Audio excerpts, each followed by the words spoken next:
Halo teman-teman semua, setelah sukses dengan webinar seri pertama di minggu lalu, International Office atau Kantor Urusan Internasional Universitas Kristen Indonesia kembali hadir dengan tema berbeda pada kesempatan kali ini.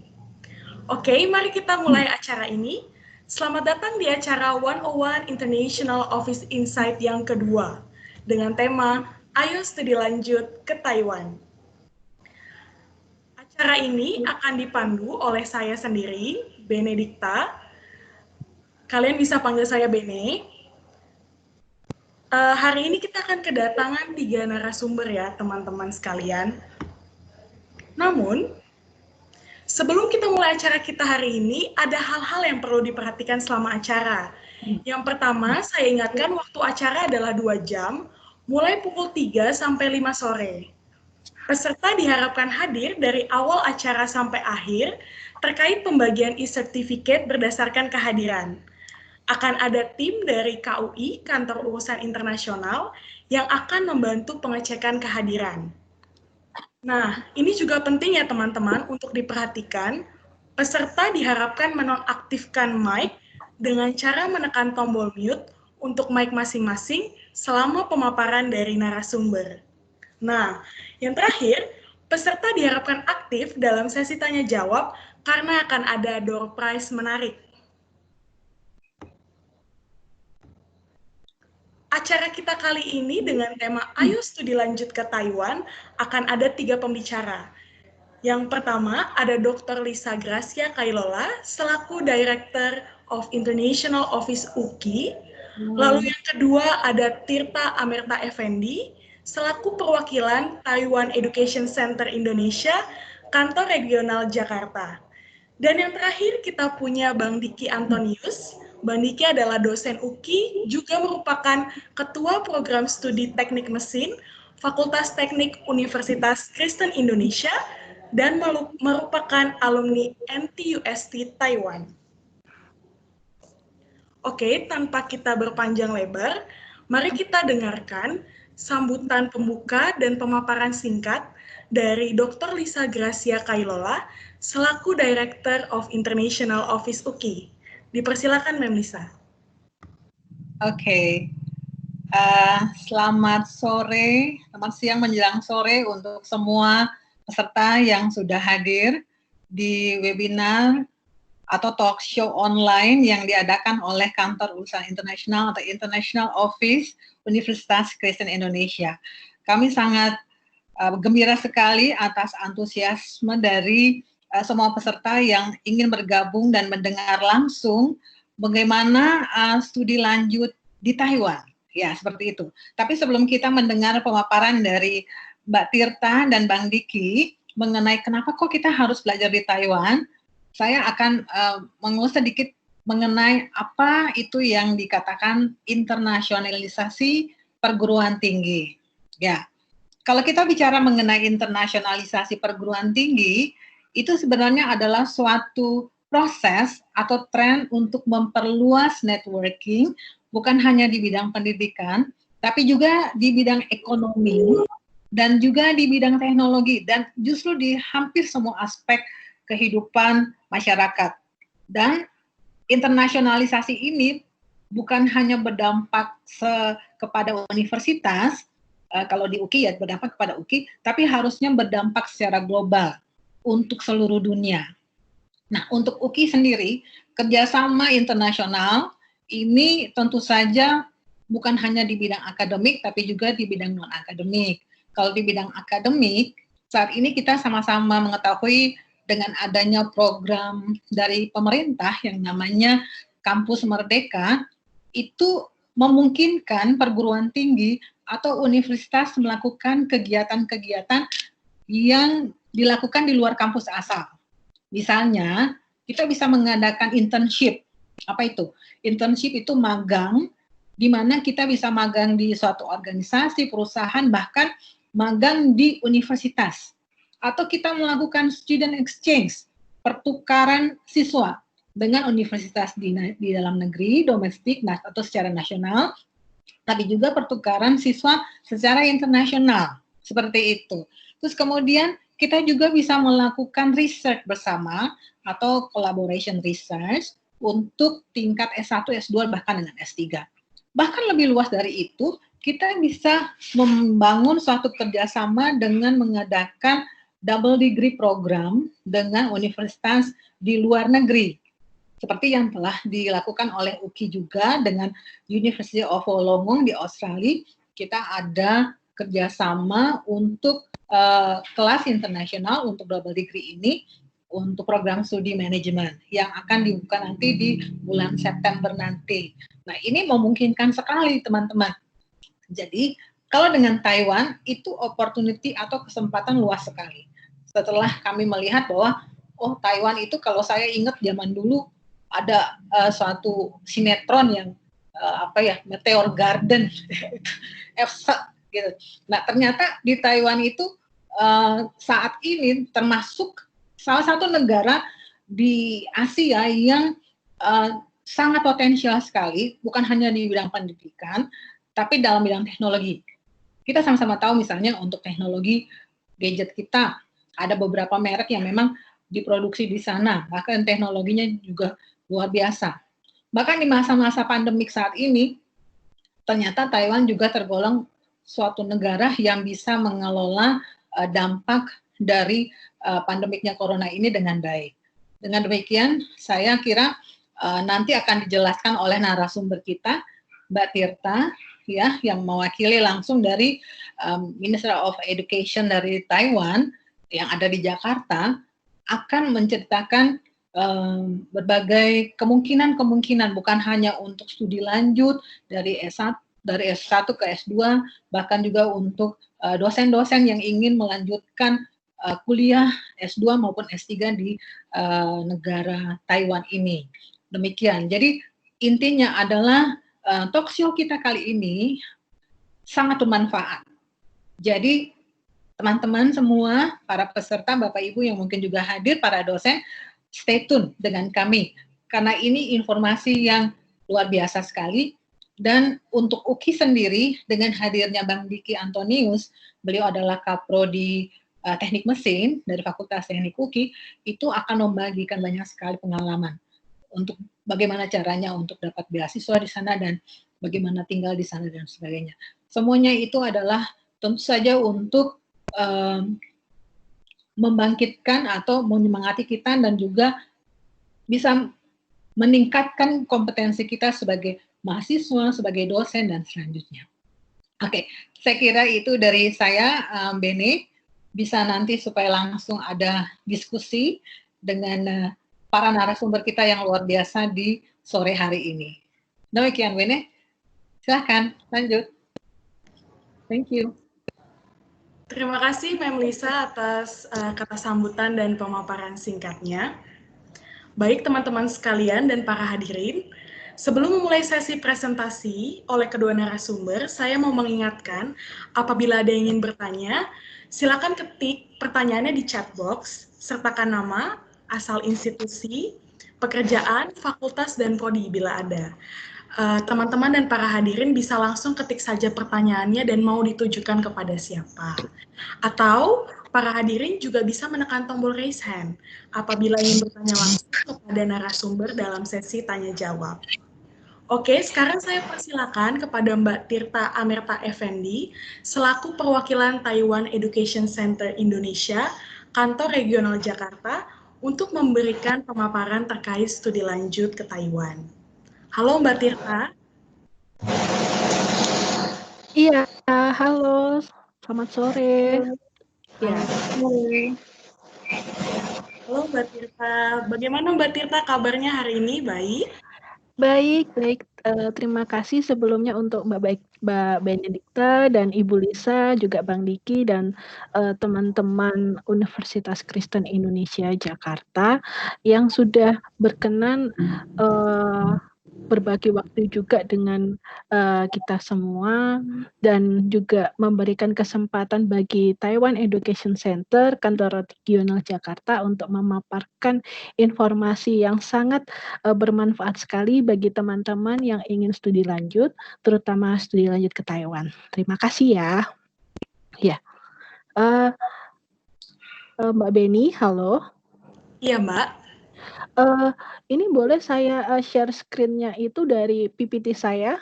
Oh, boleh. Baik, sebentar saya stop share screen di sini dulu ya. Iya.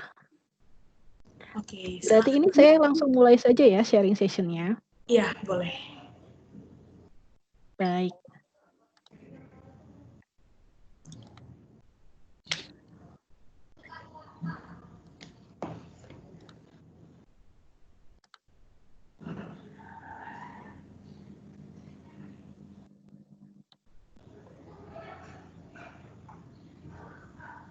Apakah sudah bisa melihat, PPT saya? Ya, sudah, Mbak. Oke, ya tunggu sebentar.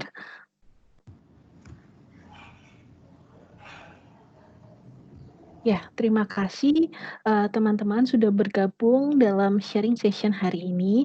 Sebelum saya memaparkan tentang kesempatan studi dan beasiswa di Taiwan, saya ingin memperkenalkan dulu kepada teman-teman tentang Taiwan Education Center.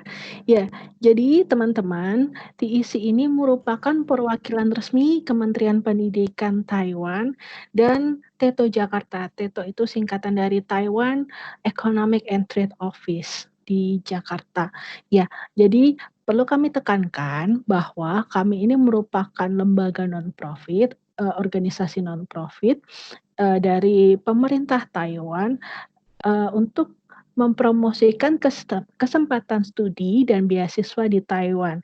Jadi artinya, layanan yang kami berikan kepada teman-teman di Indonesia, termasuk saat ini, itu tidak dipungut biaya, sepeser pun. Saat ini di Indonesia sudah ada, 3 lokasi kantor resmi TIC Indonesia. Yang pertama, yang bersama teman-teman saat ini, TIC Kantor Regional Jakarta, yang berlokasi di Universitas Negeri Jakarta. Yang kedua, di Universitas Muhammadiyah Yogyakarta, dan ketiga, Universitas Airlangga Surabaya.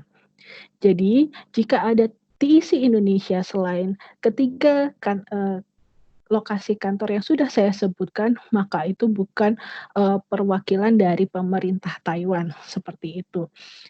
Untuk teman-teman yang ingin tahu, informasi up to date tentang kesempatan studi dan beasiswa di Taiwan, silahkan follow juga Instagram dan Facebook kami, TETO TEC Indonesia. Dan di situ kita juga membagikan banyak informasi program-program ditawarkan oleh pemerintah Taiwan maupun kampus-kampus di Taiwan. Teman-teman juga, bisa mengunjungi Spotify TIC Indonesia untuk mendengarkan podcast-podcast menarik dari kami yang kami bagikan bersama juga, mahasiswa Indonesia yang sekarang studi di Taiwan tentang bagaimana sih cara mendapatkan beberapa program beasiswa di sana. Ya, jadi nanti kalau misalnya teman-teman, ingin berkonsultasi dengan TIC mengenai rencana studi dan beasiswa di Taiwan, silahkan menghubungi kami di kontak yang tertera di slide. Nah, hari ini saya akan menjelaskan, kenapa sih harus memilih Taiwan sebagai destinasi studi lanjut. Nah, lalu dilanjutkan juga bagaimana cara, untuk memulai, rencana studi kita ke Taiwan, dan nanti juga akan dilengkapi dengan informasi-informasi beasiswa di Taiwan untuk teman-teman di Indonesia. Ya, yang pertama, why Taiwan? Karena pertama, Taiwan ini lokasinya relatif dekat dengan Indonesia. Teman-teman bisa, studi di luar negeri dengan mendapatkan, eee, pendidikan, eee, pendidikan tinggi yang berkualitas sangat bagus, sangat tinggi, tapi dengan jarak yang cukup dekat, dengan pesawat, kira-kira hanya 5,5 jam dari Jakarta. Nah, perbedaan waktunya pun dengan Indonesia Barat hanya 1 jam. Jadi ini memudahkan komunikasi kita juga dengan keluarga di Indonesia saat kita studi di Taiwan. Nah, alasan selanjutnya, kenapa sih harus pilih Taiwan? Karena fasilitas akademik dan risetnya sudah setara Amerika dan Eropa. Dosen-dosen di sana pun juga kebanyakan lulusan, universitas-universitas ternama di Amerika, Eropa, dan Australia. Lalu dengan fasilitas yang sedemikian rupa, kesempatan untuk meraih beasiswanya itu sangat luas teman-teman. Jadi ini juga yang menjadi daya tarik tersendiri kenapa, banyak mahasiswa Indonesia sekarang yang studi lanjut ke Taiwan. Lalu dengan fasilitas yang sebegitu bagusnya, biaya hidupnya itu terjangkau, bisa dibilang 11-12 dengan Jakarta. Lalu saat studi di Taiwan, teman-teman bisa mendapatkan pengalaman lintas budaya atau cross cultural competence. Karena di sana juga banyak mahasiswa-mahasiswa peserta student exchange dari berbagai negara. Nah, di setiap universitas di Taiwan itu memiliki language center yang di mana teman-teman bisa mendapatkan kesempatan belajar bahasa Mandarin secara gratis saat studi di Taiwan. Jadi, teman-teman yang ingin memulai, proses belajar berbahasa Mandarin bisa dimulai saat studi di Taiwan nanti, gitu. Nah, masyarakat di Taiwan juga ramah dan familiar dengan bahasa Inggris. Ada beberapa pertanyaan, dari teman-teman Indonesia. Kalau saya tidak bisa atau belum bisa berbahasa Mandarin, apakah bisa, melanjutkan studi di Taiwan? Jawabannya ya, sangat bisa teman-teman. Karena masyarakat di Taiwan sudah sangat familiar dengan masyarakat internasional dan sangat terbuka dengan, era globalisasi saat ini. Jadi, masyarakat Taiwan dan masyarakat internasional sudah hidup berdampingan dengan damai. Nah, teman-teman juga jangan takut seperti yang saya bilang, bahwa saat studi di Taiwan, teman-teman akan mendapatkan, eee, kesempatan belajar bahasa Mandarin gratis. Tentunya ini akan memudahkan teman-teman untuk praktis dengan, masyarakat lokal di sana. Lalu juga ada, poin yang menarik, yaitu banyak tersedia makanan halal di Taiwan. Seperti yang teman-teman bisa lihat itu di gambar sebelah kanan itu ada halal beef noodle. Beef noodle itu makanan khas Taiwan, tapi juga ada versi halalnya. Karena di Taiwan itu banyak sekali masyarakat Indonesia dan masyarakat dari negara muslim yang studi di Taiwan. Jadi juga uniknya di Taiwan teman-teman akan mudah menemukan restoran Indonesia. Nah, jadi untuk mengobati sedikit rasa homesick saat studi di Taiwan, teman-teman bisa merasakan, tetap bisa merasakan cita rasa masakan Indonesia di Taiwan. Lalu peluang kerja juga sangat luas di Taiwan bagi alumni-alumni, universitas di Taiwan. Ini juga poin menarik teman-teman, karena saya contohkan saja untuk lulusan S2 di Taiwan, teman-teman bisa mendapatkan salary sekitar 40.000 NTD atau ya kasarannya sekitar 20 juta rupiah. Jadi memang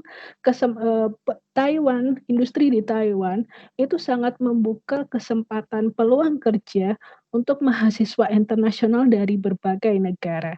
Jadi mungkin teman-teman juga bisa mencoba kesempatan untuk kerja di Taiwan setelah lulus studi di Taiwan. Lalu ini yang menarik, bahwa hampir setiap universitas di Taiwan, baik negeri maupun swasta, mereka menyediakan asrama untuk mahasiswa internasional. Teman-teman bisa mendaftar fasilitas asrama ini saat mendaftar universitas gitu. Jadi mahasiswa internasional itu mendapatkan prioritas, untuk mendapatkan asrama oleh, pihak universitas gitu. Jadi teman-teman jangan khawatir saat nanti sampai di Taiwan saya harus tinggal di mana. Nah, teman-teman sudah mendapatkan fasilitas asrama. Tapi kalau misalnya teman-teman, tidak, eee, memilih prefer untuk tinggal di apartemen itu juga dimungkinkan.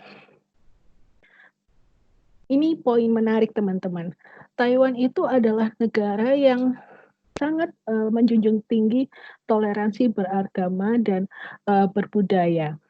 Bisa dilihat di, sebelah kiri atas, itu ada, masjid yang didirikan oleh pemerintah Taiwan, di kota Taipei. Jadi ini kota, teman-teman Indonesia biasanya menyebutnya masjid besar, karena juga ada masjid kecil gitu di Taipei. Nah, di masjid besar ini banyak sekali umat Muslim dari berbagai negara berkumpul untuk beribadah di sini. Masyarakat Taiwan pun juga sangat terbuka dengan adanya masjid besar Taipei ini. Banyak sekali orang yang perseorangan atau rombongan untuk belajar tentang apa sih Muslim itu, bagaimana sih kehidupan seorang Muslim itu di masjid besar Taipei ini. Lalu untuk teman-teman yang Kristiani maupun Katolik, di Taiwan juga sangat mudah untuk menemukan gereja-gereja gitu. Jadi Taiwan itu negara yang sangat sangat rukun dan sangat menghargai umat beragama dari berbagai negara.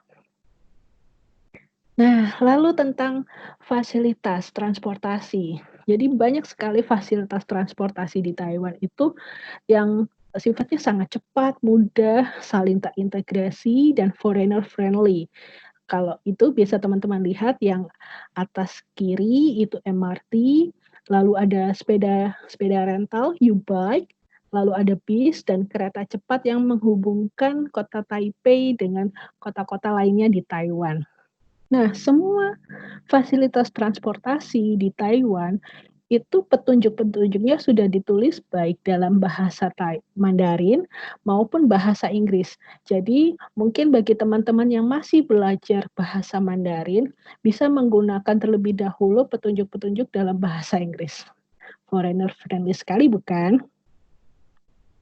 Nah, uniknya mahasiswa Indonesia jumlahnya itu selalu meningkat setiap tahunnya. Seperti yang teman-teman lihat ini berdasarkan data dari Ministry of Education of Taiwan pada tahun 2019, total mahasiswa Indonesia itu mencapai sekitar 14.000 gitu. Tentunya ini jumlah mahasiswa internasional terbanyak keempat setelah mainland China, Vietnam, dan Malaysia. Nah, ini adalah jurusan-jurusan yang biasa pada umumnya diambil atau diminati oleh mahasiswa Indonesia saat studi di Taiwan. Yang paling diminati adalah belajar bahasa Mandarin di University Affiliated Language Center. Lalu juga ada engineering, business and administration, dan lain sebagainya. Perlu diketahui bahwa industri semikonduktor di Taiwan itu merupakan salah satu industri semikonduktor terbaik di dunia. Jadi banyak juga mahasiswa Indonesia yang studi ke Taiwan karena ingin belajar tentang bagaimana sih industri semikonduktor yang sangat terkenal itu. Nah, tapi kalau misalnya teman-teman ingin belajar di luar 10 jurusan ini atau 10 bidang ini, tentunya sangat dimungkinkan. Nah, ini juga menarik sekali. Saya akan membahas sedikit tentang bagaimana sih pemerintah Taiwan berhasil mengatasi COVID-19 di sana. Yang pertama, saya ingin menyampaikan dulu tentang bagaimana transparannya informasi dibagikan oleh pemerintah melalui Kementerian Kesehatan di sana. Jadi mulai Desember akhir gitu saat COVID-19 mulai menjadi ancaman serius di Wuhan, mainland China, pemerintah Taiwan sudah terus-menerus mengupdate informasi di televisi setiap hari. Jadi masyarakat di Taiwan bisa update informasi paling valid dari pemerintah Taiwan sehingga tahu bagaimana harus bertindak. Nah, juga waktu awal Januari pemerintah sudah melakukan tindakan pencegahan epidemi dimulai dengan menutup gerbang masuk masyarakat dari Wuhan ke Taiwan gitu. Nah, ini Taiwan ini cukup cukup responsif sekali ya dibandingkan negara-negara lainnya. Nah, saat awal-awal COVID-19 menjadi isu yang sangat penting di mainland China, itu di Taiwan itu sudah rame-ramenya orang untuk membeli masker di toko-toko gitu. Masyarakat mahasiswa Indonesia juga sempat heran, wah seserius itu ya masyarakat Taiwan menanggapi isu COVID-19. Semua tanpa dihimbau oleh pemerintah Taiwan sadar diri untuk membeli masker. Nah, memang beberapa hari awal-awal COVID-19 merebak di Wuhan, ada kelangkaan masker di pasaran di Taiwan. Tapi hal itu dengan cepat diatasi oleh pemerintah Taiwan dengan meningkatkan produksi masker dan mengontrol penjualan masker. Nah, seperti yang teman-teman lihat di sini, ini merupakan salah satu dari sistem pembelian masker secara online yang tidak bisa diakali baik oleh semua masyarakat yang ada di Taiwan. Nah, jadi setiap masyarakat lokal maupun masyarakat internasional itu harus memiliki yang namanya National Health Insurance. Biasa kita sebut singkatnya NHI, begitu saja. Nah, ini wajib teman-teman.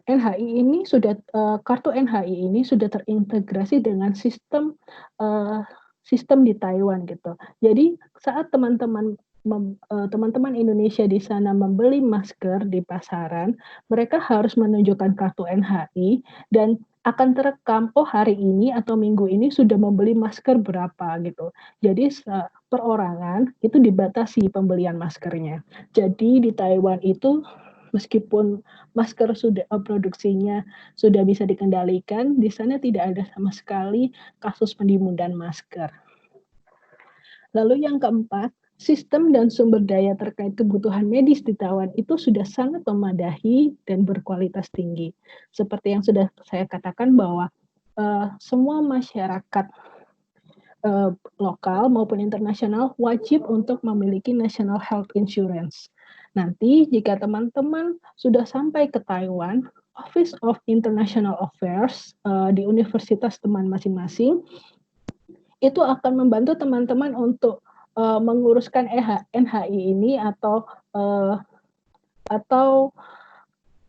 asuransi yang lainnya yang bisa teman-teman mahasiswa internasional dapatkan. Lalu juga yang sudah bukan rahasia lagi, yaitu standar tinggi penanganan medis dan pengembangan riset yang sangat mumpuni. Karena seperti yang sudah saya katakan bahwa integrasi antara, kalau dalam hal ini rumah sakit, Kementerian Kesehatan, pemerintah, universitas bahkan lembaga penelitian di sana itu sudah terintegrasi sangat bagus. Jadi semuanya berjalan dengan baik dan Taiwan saat ini juga sedang mengembangkan penelitian mengenai obat untuk menyembuhkan COVID-19. Jadi ini juga merupakan suatu alasan atau poin yang penting kenapa teman-teman tertarik untuk studi ke Taiwan. Mungkin teman-teman yang bidangnya medis bisa mempelajari apa sih teknologi terkini di bidang medis di Taiwan. Nah, yang tidak kalah penting yaitu saat beberapa hari saja setelah isu pandemi mulai ada di Wuhan, mainland China, semua warga Taiwan langsung meningkatkan level kesadaran dan disiplin. Jadi masyarakat lokal itu juga memberikan teladan ke warga internasional lainnya untuk lebih disiplin lagi dalam hidup. Nah, ini akan saya contohkan di gambar berikutnya. Nah, ini gambar yang seperti ini bisa kita jumpai terutama dari Januari sampai Mei kemarin. Mungkin teman-teman juga sudah banyak mendengar berita bahwa Taiwan sendiri di sana sudah sedikit melonggarkan peraturan-peraturan misalnya harus menggunakan masker, dan lain sebagainya. Atau social distancing atau mengurangi, eee, berkumpul bersama dalam jumlah peserta yang besar. Nah, ini udah mulai dilonggarkan. Nah, foto-foto ini, hanya sedikit menggambarkan tentang bagaimana seriusnya warga Taiwan dalam menghadapi, pandemi COVID-19. Yang pertama, yang kiri atas, itu merupakan gerbang masuk Taipei Medical University, teman-teman. Jadi, setiap gerbang masuk universitas di Taiwan itu dilengkapi dengan fasilitas yang sebegitu, canggihnya untuk memantau, suhu badan, setiap orang yang masuk ke area kampus. Jadi cuman satu gerbang masuk saja yang dibuka saat itu. Jadi semuanya sangat terkontrol. Nah, itu yang kanan, itu merupakan kantin National Taiwan University of Science and Technology di Taipei. Ya, jadi teman-teman teman-teman Indonesia menjumpai situasi seperti ini di setiap kafetaria kampus, itu mulai dari sekitar awal Januari. Awalnya juga bingung, loh kenapa ini dipasang bilik-bilik kaca seperti ini gitu.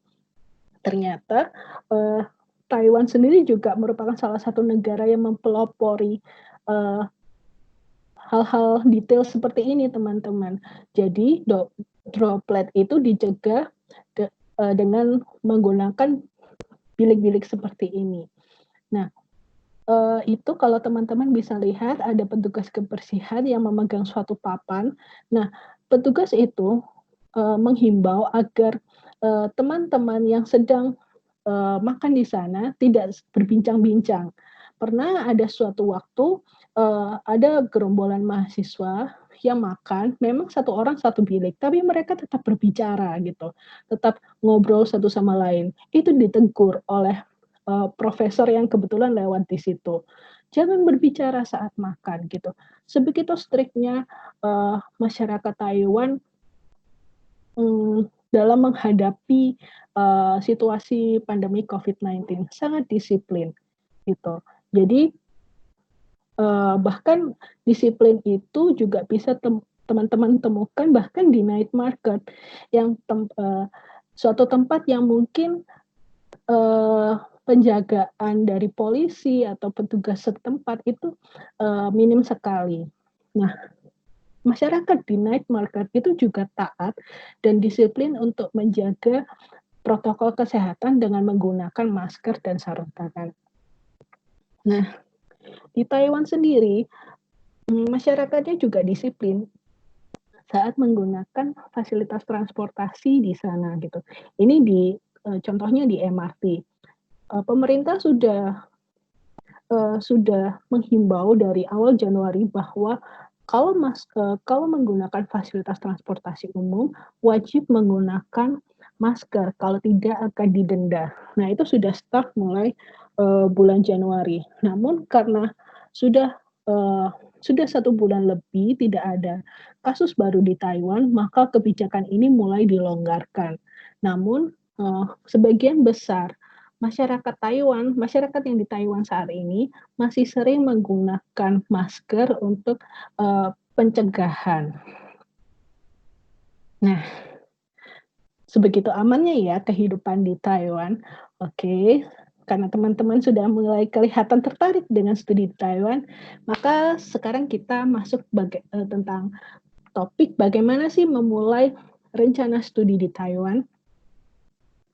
Yang perlu teman-teman ketahui tentang higher education system di Taiwan, yaitu bahwa ada 2 semester dalam setahun, yaitu fall semester dan spring semester. Jadi fall semester ini seperti semester pertama di Taiwan. Itu dimulai saat bulan September hingga Januari. Sedangkan spring semester itu dimulai bulan Februari hingga Juni. Uniknya, teman-teman bisa memutuskan untuk mulai studi di Taiwan di bulan di semester fall maupun semester spring.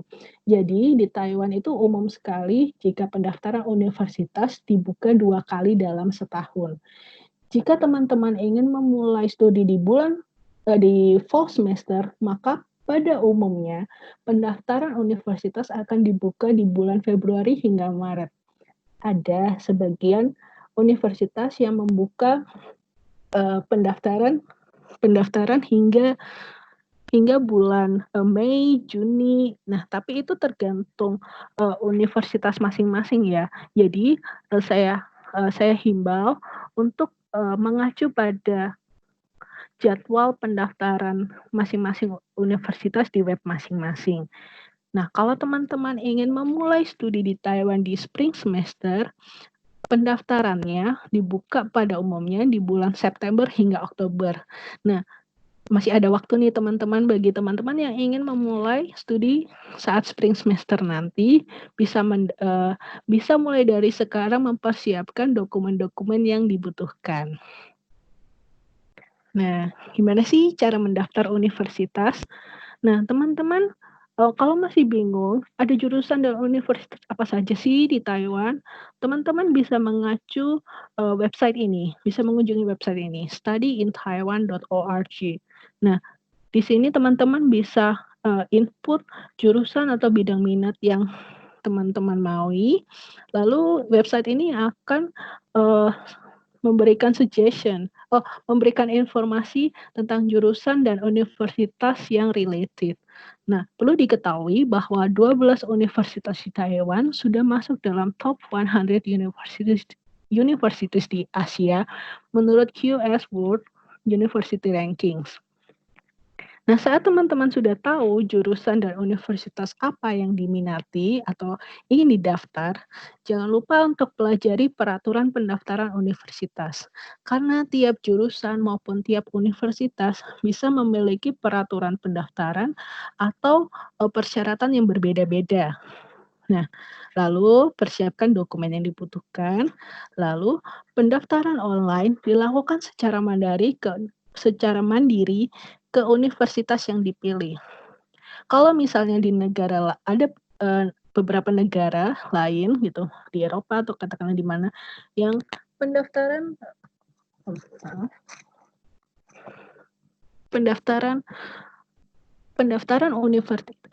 universitasnya hanya melalui satu pintu. Nah, atau satu website tertentu. Kalau di Taiwan tidak begitu teman-teman. Pendaftarannya online secara mandiri ke website universitas masing-masing. Nah, saat mendaftar universitas, teman-teman juga bisa mendaftar beasiswa universitas secara langsung. Biasanya saat pendaftaran online ada pertanyaan, apakah ingin mendaftar beasiswa universitas kami, semacam itu. Teman-teman cukup klik yes or no, semacam itu. Nah, kalau misalnya teman-teman prefer untuk memilih program beasiswa lainnya selain beasiswa universitas, itu pendaftarannya dilakukan terpisah dengan pendaftaran online universitas. Nanti kita akan bahas lebih lanjut tentang beasiswa-beasiswa. Nah, ini saya akan bagikan tentang persyaratan umum pendaftaran studi di Taiwan. Jadi perlu saya ingatkan ini persyaratan umum saja. Setiap jurusan dan universitas bisa memiliki persyaratan yang berbeda-beda. Yang pertama, surat rekomendasi dari academic advisor atau supervisor saat dulu bekerja gitu.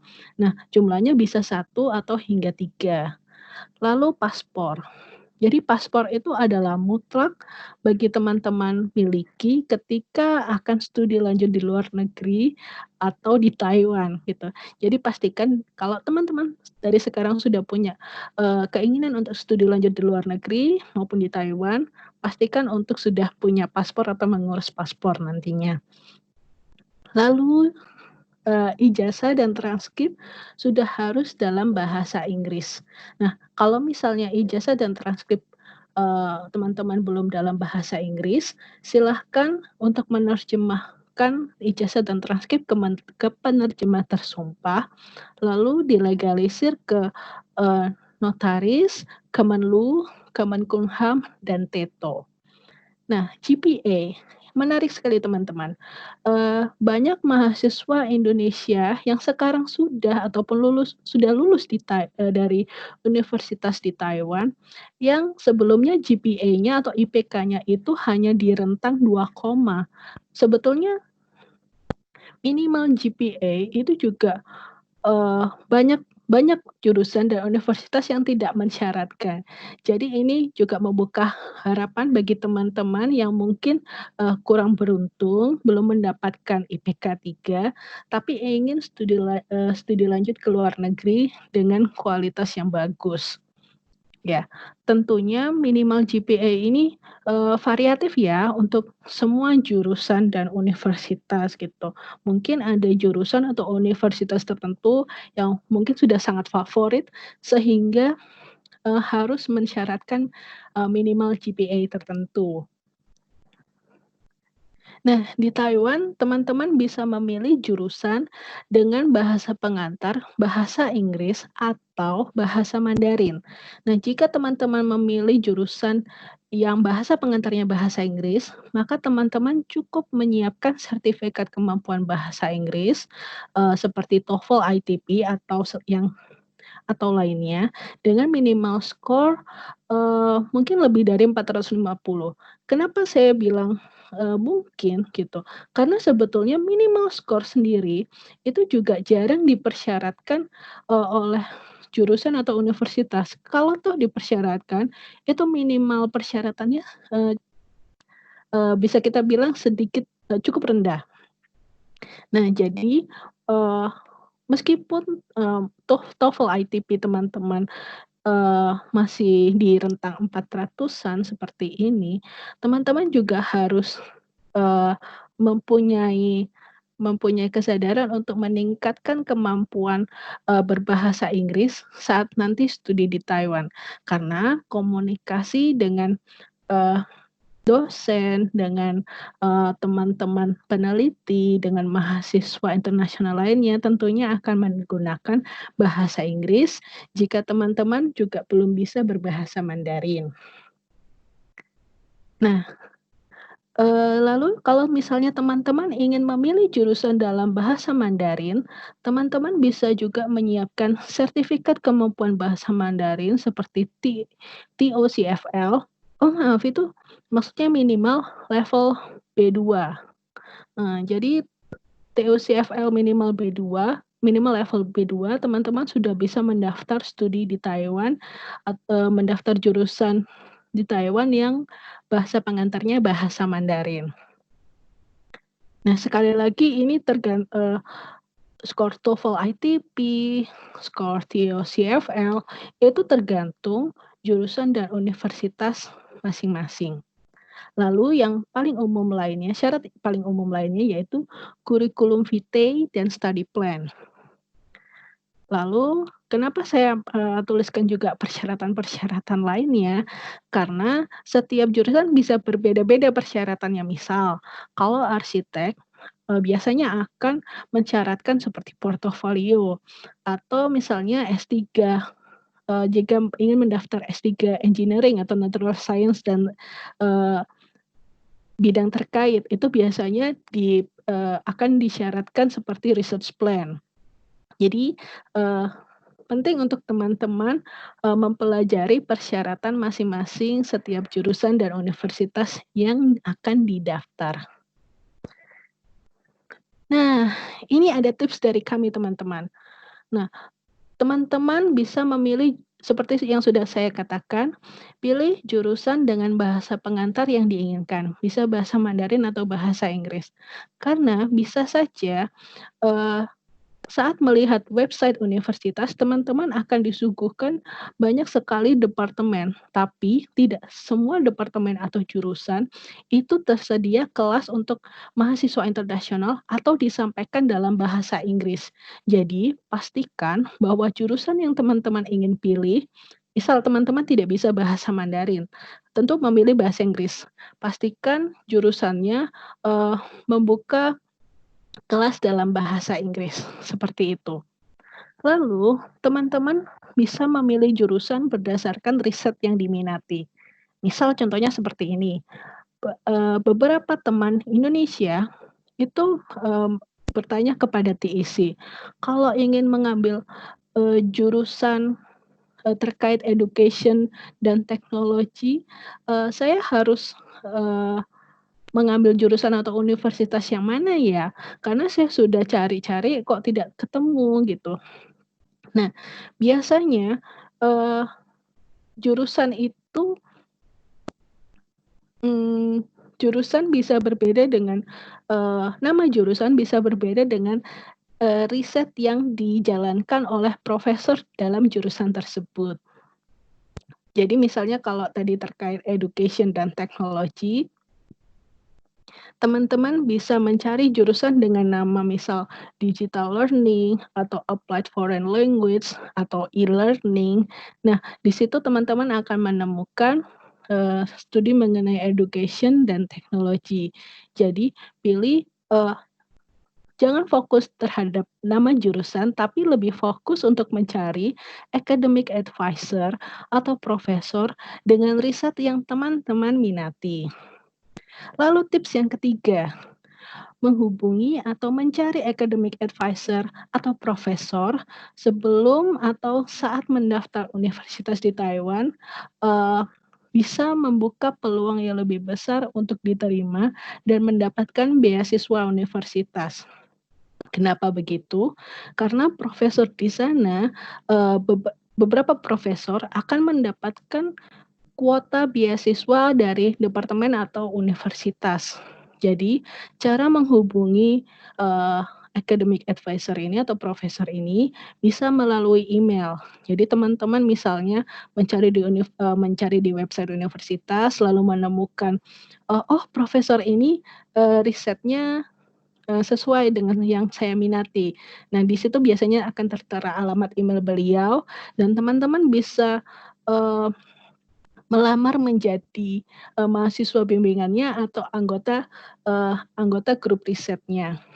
Jika profesor tersebut, eee, merasa background pendidikan teman-teman sesuai dengan, yang diharapkan dan juga, profesor tersebut memiliki kuota beasiswa, teman-teman biasanya akan diterima menjadi mahasiswa bimbingannya meskipun, pengumuman pendaftaran universitas belum dibuka. Nah, tapi, tips yang ketiga ini, itu berlaku untuk beberapa jurusan saja. Terkadang misal, ini terkadang saja ya, gitu, tidak semua bisa tips 3 ini, tidak bisa diaplikasikan untuk semua jurusan. Misal MBA, manajemen, tapi itu juga tergantung universitasnya. Tapi mostly beberapa jurusan seperti engineering, natural science, tips nomor 3 ini akan sangat berguna sekali. Tapi bukan berarti kalau misalnya saat mendaftar universitas, teman-teman belum mendapatkan academic advisor atau profesor, teman-teman, tidak mempunyai peluang untuk diterima, bukan seperti itu. Jadi tips ini hanya membantu untuk membuka peluang lebih besar. Nah, ini informasi beasiswa yang sudah teman-teman tunggu. Yang saya bahas pertama adalah Taiwan Government Scholarship. Jadi ini beasiswa pemerintah Taiwan yang diberikan oleh Ministry of Education atau Kementerian Pendidikan Taiwan bekerja sama juga dengan TETO Jakarta. Nah, dua scholarship programs ini, MOE Taiwan Scholarship dan Huayu Enrichment Scholarship itu, difasilitasi oleh Kementerian Pendidikan atau MOE. Kita bahas dulu yang sebelah kiri, MOE Taiwan Scholarship. Jadi MOE Taiwan Scholarship itu sangat, diminati banyak calon mahasiswa Indonesia yang ingin studi di Taiwan. Karena ini terbuka untuk S1, S2, S3, semua jurusan di semua universitas. Nah, teman-teman bisa memilih mengambil program studi dengan bahasa Mandarin ataupun bahasa Inggris sebagai bahasa pengantar. Pendaftaran untuk MOE Taiwan Scholarship itu dibuka hanya sekali dalam setahun, yaitu pada saat bulan Februari hingga Maret. Nah, ini yang menjadikan MOE Taiwan Scholarship itu begitu diminati banyak orang, yaitu karena tunjangan bulanannya hingga 20.000 NTD. Ini cukup salah satu beasiswa dengan tunjangan bulanan cukup besar, teman-teman. 20.000 NTD itu sekitar kasarannya saja ya, itu sekitar 10 jutaan rupiah. Wow. Terus teman-teman juga akan mendapatkan subsidi uang kuliah hingga 40.000 NTD.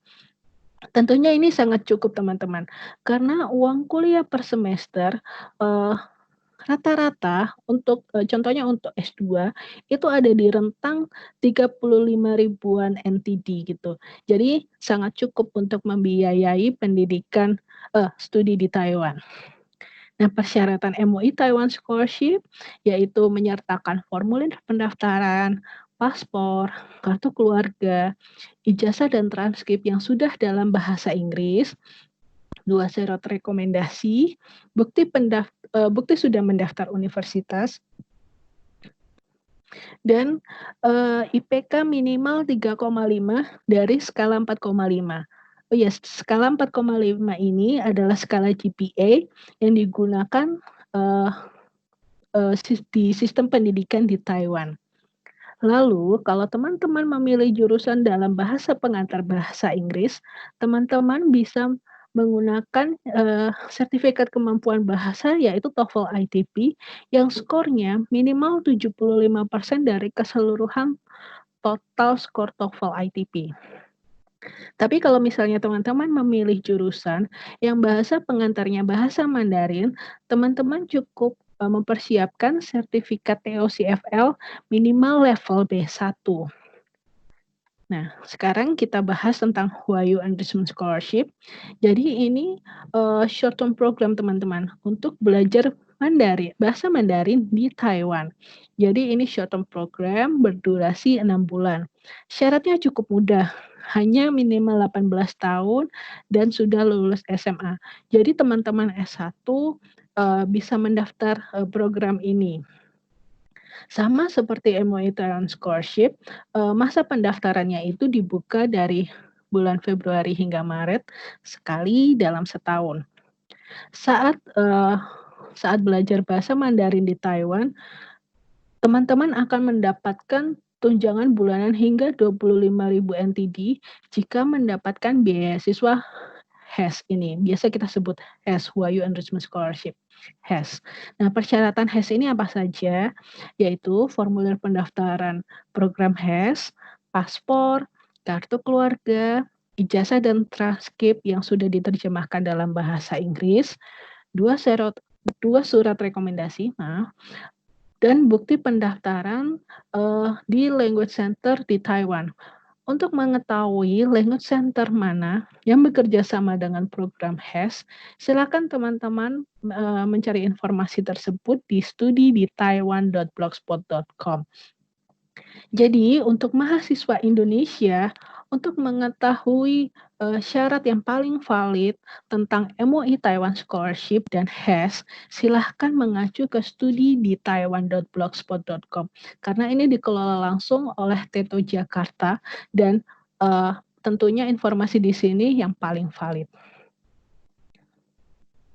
Nah, selain beasiswa pemerintah, itu juga ada Taiwan ICDF Scholarship. Nah, Taiwan ICDF Scholarship ini diperuntukkan hanya untuk calon mahasiswa yang mendaftar S2 dan S3 dan hanya untuk 31 jurusan yang dalam bahasa Inggris dan tersebar di 23 universitas di Taiwan. Beasiswa yang khusus mahasiswa internasional ini akan menyediakan subsidi tiket pesawat bagi awardee-nya dan tunjangan bulanan 17.000 NTD. Nah, pendaftarannya juga dibuka sekali dalam setahun, yaitu dibuka dari bulan Januari hingga 15 Maret. Nah, untuk mengetahui persyaratan detail tentang beasiswa Taiwan ICDF, bisa mengacu website yang sudah tertera di slide. ada fotokopi paspor, ijazah dan transkrip yang sudah dalam bahasa Inggris, sertifikat TOEFL. Nah, syarat skor juga tergantung jurusan dan universitas. Silahkan mengacu ke website yang ada di situ. Dan Halo, juga yang Mbak. terakhir, Halo Mbak ya Tika. halo. Saya mau mengingatkan ya 2 menit lagi waktunya. Terima kasih. Oh iya, terima kasih. Nah, dan 2 surat rekomendasi. Nah, ini tentang beasiswa universitas, ini beasiswa yang paling Nggak ada surat dari tadi, komplit. halo? Aktif. Halo? Ya Mbak, silakan. Oh iya, bisa saya lanjutkan lagi ya? Iya, silakan. Nah, beasiswa universitas ini, bedanya dengan MUI dan Taiwan ICDF, itu dibuka 2 kali dalam setahun. Jadi, berbarengan dengan penerimaan, mahasiswa baru di Taiwan. Nah, beasiswa universitas ini S1, S2, S3, hampir untuk semua jurusan, dan khusus untuk mahasiswa internasional biasanya. Nah, ini beasiswa dengan kuota terbanyak teman-teman. Jadi banyak sekali teman-teman Indonesia yang studi di Taiwan dengan mengandalkan beasiswa universitas. Nah, persyaratannya biasanya sama saja dengan, persyaratan yang disyaratkan oleh setiap jurusan, gitu. Nah, ada 3 tipe beasiswa universitas di Taiwan, yaitu full scholarship, partial scholarship, dan tuition waiver. Kalau full scholarship itu mendapatkan pembebasan, biaya SPP per semester dan juga mendapatkan tunjangan bulanan. Sedangkan partial scholarship itu juga mendapatkan pembebasan biaya SPP per semester dan mendapatkan tunjangan bulanan, tapi tidak sebanyak, full scholarship awardee. Misal, full scholarship akan mendapatkan misal 10.000 NTD, partial scholarship awardee hanya mendapatkan, less than 10.000 NTD, misal 8.000 NTD, 9.000 atau 7.000. Nah ini, nominalnya juga tergantung, masing-masing universitas. Sedangkan tuition waiver itu, beasiswa ini hanya include pembebasan, biaya SPP per semester saja, tidak mendapatkan tunjangan bulanan. Nah, karena waktu sudah sangat mepet juga, teman-teman juga bisa melihat, kesempatan beasiswa dari Akademia Sinica. Jadi ini lembaga penelitian nomor 1 di Taiwan. Nah, Akademia Sinica bekerja sama dengan beberapa universitas ranking atas Taiwan untuk menyediakan, beasiswa untuk, mahasiswa S3 dengan program TIGP Scholarship. Nah, ini juga, bagus sekali untuk teman-teman yang ingin, menekuni bidang terkait natural science, nanoteknologi, bioteknologi, dan computer science. Tapi kalau misalnya teman-teman masih, mahasiswa S1 tingkat akhir, lulusan S1, mahasiswa aktif S2, maupun sudah lulus S2, teman-teman bisa mendaftar yang TIGP Summer Internship. Jadi ini short term program selama summer hanya 2-3 bulan dan tetap mendapatkan tunjangan bulanan 30.000 NTD. Di sana teman-teman bisa mendapatkan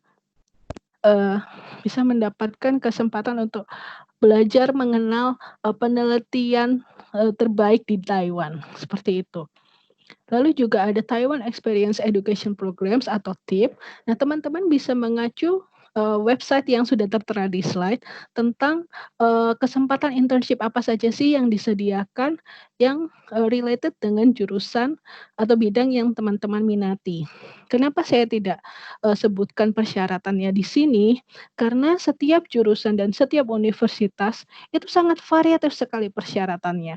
Misal kalau misalnya MBA, itu nanti internship-nya, bisa ditempatkan di suatu perusahaan. Kalau misalnya mahasiswa, sastra, itu nanti, internship-nya bisa di language center universitas. Atau kalau misalnya teman-teman di jurusan engineering, itu nanti internship-nya di grup-grup riset atau lab, seperti itu. Nah, ini berbeasiswa teman-teman. Silahkan teman-teman mencari tahu untuk program internship apa saja yang dibuka, di website yang sudah tertera di slide. Hampir semua universitas bekerja sama dengan tim ini yang difasilitasi oleh Ministry of Education of Taiwan. Oke, Mbak Tirta. Apakah Iya. sudah? Ya, saya perlu ingatkan lagi, ini terakhir saja gitu. Jadi banyak sekali teman-teman di Taiwan yang mendapatkan fasilitas, international conference, baik dari profesor maupun universitas, maupun mendaftar, dari funding program dari Ministry of, Science and Technology. Jadi saat di Taiwan, teman-teman siapkan kemampuan bahasa Inggris dan semangat terbaik teman-teman untuk siap-siap mendapatkan kesempatan mengikuti international conference, student exchange, dan banyak lagi program international programs lainnya yang bisa teman-teman dapatkan saat studi di Taiwan. Ya, terima kasih. Ya, maaf Ya, sekali lama. baik Mbak Tirta. Baik Mbak Tirta, terima kasih atas pemaparan mengenai tips dan informasi seputar studi lanjut ke Taiwan. Wah, saya rasa banyak peserta di sini semakin jadi mengerti ya bagaimana kondisi Taiwan dan mengapa harus studi lanjut ke Taiwan. Ya, Kedepannya teman-teman dan Bapak Ibu sekalian, kalau ada yang berminat studi lanjut maupun mau mendapatkan informasi lebih lanjut mengenai studi lanjut di Taiwan, kepada Civitas Akademika UKI dipersilahkan untuk mengunjungi International Office UKI yang ada di gedung AB di lantai 1 lobi keuangan kampus Cawang. Oke, sekarang kita akan kedatangan narasumber kita yang terakhir. Tapi sebelum kita mendengarkan pemaparan dari Bang Diki, saya ingin mengingatkan kembali, apabila ada yang ingin bertanya, silahkan ketik pertanyaannya di chat box. Jangan lupa cantumkan nama, asal institusi, pekerjaan, fakultas, dan prodi bila ada.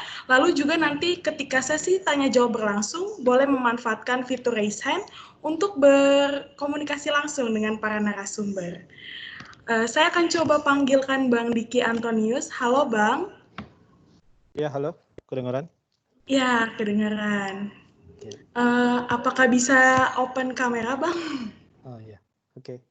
Oke. Bang Diki Antonius merupakan dosen di Fakultas Teknik Universitas Kristen Indonesia, juga merupakan Ketua Program Studi Teknik Mesin Fakultas Teknik UKI. Nah, saat ini Bang Diki akan menceritakan pengalaman dan seputar tips and trik supaya bisa studi lanjut ke Taiwan. Nah, untuk informasi juga, Bang Diki merupakan alumni dari NTUST atau National Taiwan University of Science and Technology dari Taiwan. Sebentar ya Bang, saya akan coba share screen. Boleh saya mulai aja sambil nunggu screen-nya? Boleh. Oke. Ya, selamat sore untuk teman-teman semuanya. Terima kasih saya ucapkan kepada kehadiran teman-teman. Sebenarnya sepulang dari Taiwan, saya mencoba mensosialisasikan Taiwan, begitu ya, karena itu tempat yang menurut saya luar biasa. Kemudian saya sosialisasikan secara gerilya atau bisa dibilang dari mulut ke mulut, begitu ya. Makanya saya berterima kasih pada Kantor Urusan Internasional karena saya mendapat kesempatan untuk mempublikasikannya secara massal seperti ini, begitu ya. Terima kasih untuk yang teman-teman ya, saya bilangnya ya. Sebelumnya saya memperkenalkan diri dulu. Dari tadi saya sudah diperkenalkan sebagai dosen UKI, Kaprodi UKI, begitu ya, dan seterusnya. Tapi teman-teman perlu tahu saya juga alumni UKI, begitu. Jadi kalau Anda merupakan alumni UKI, maksudnya jangan minder begitu untuk bahkan studi lanjut ke Taiwan atau bahkan nanti bekerja di Taiwan, begitu. Saya alumni UKI, saya angkatan 2006, saya lulus tahun 2010 di teknik mesin, lalu kemudian jadi dosen selama 2 tahun di sini. Saya berangkat ke Taiwan itu tahun 2012 dan kembali ke sini tahun 2014. Dari tahun 2014 saya masih ngajar sebagai dosen, lalu kemudian baru tahun 2018 kemarin diangkat jadi kepala program studi di mesin, teknik mesin. Singkat saja perkenalan saya, kalau tadi Mbak Tirta sudah mengenalkan generalnya tentang Taiwan begitu ya teman-teman, apa aja yang udah ada di sana gitu ya, kira-kira apa aja di sana ada fasilitas apa aja, kualitasnya bagaimana dan seterusnya. Teman-teman, saya hanya akan perkenalkan dari tempat saya berkuliah begitu. Nah, kenapa? Karena saya nggak berani berbicara kampus lain, walaupun saya sering main ke kampus lain. Ya, di sana umum teman-teman untuk bermain ke kampus teman yang lainnya, lalu kemudian berbicara, melihat fasilitasnya dan seterusnya. Di sana umum sekali karena di sana teman-teman akan punya banyak koneksi. Nah, tapi saya hanya akan berbicara pada kampus saya. Nama kampus saya itu NTUST. Kalau teman-teman search di Google itu nanti langsung kelihatan ya, National Taiwan University of Science and Technology. Ya, begitu teman-teman. Nah, ini sedikit preview dari kampus saya ya. Ini teman-teman saya yang ada di sana. Next. Nah, teman-teman, sebelum saya berbicara tentang kampus saya akan encourage atau berusaha memberikan pandangan pada teman-teman kenapa sih mesti S2 di sana begitu ya. Umumnya kan kalau kita bilangnya udahlah kerja aja gitu. Nanti kalau udah kerja baru S2 begitu. Kalau sudah S2 nanti sambil kerja enak kan, udah sama-sama punya duit gitu, sama-sama punya pencaharian. Nah, nanti teman-teman ini saya akan memberikan pandangan lain begitu ya. Yang pertama, kenapa mesti S2 teman-teman ya? Yang pertama alasannya karena impact-nya lebih besar teman-teman. Atau bisa dibilang kesempatan kerja teman-teman bukannya lebih kecil tapi lebih besar. Coba next teman-teman.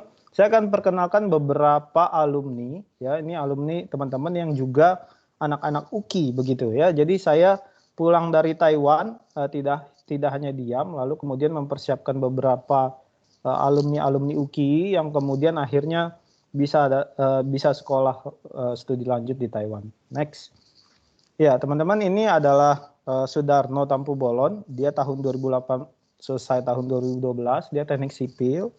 Ya, kemudian lulus di sana itu teknik sipil juga, teman-teman. Sekarang dia jadi dosen teknik sipil UKI, ya. Dia kuliah di National Central University, NCU, teman-teman, ya. Next, saya cepat aja ya. Next. Ya, ini ada santri, teman-teman, yang jurusan FKIP pasti tahu atau sudah pernah lihat mungkin begitu ya. Dia itu lulusan FKIP Matematika tahun 2012, angkatan 2012, lulus tahun 2016. Kemudian dia berangkat ke Taiwan itu tahun 2017, teman-teman.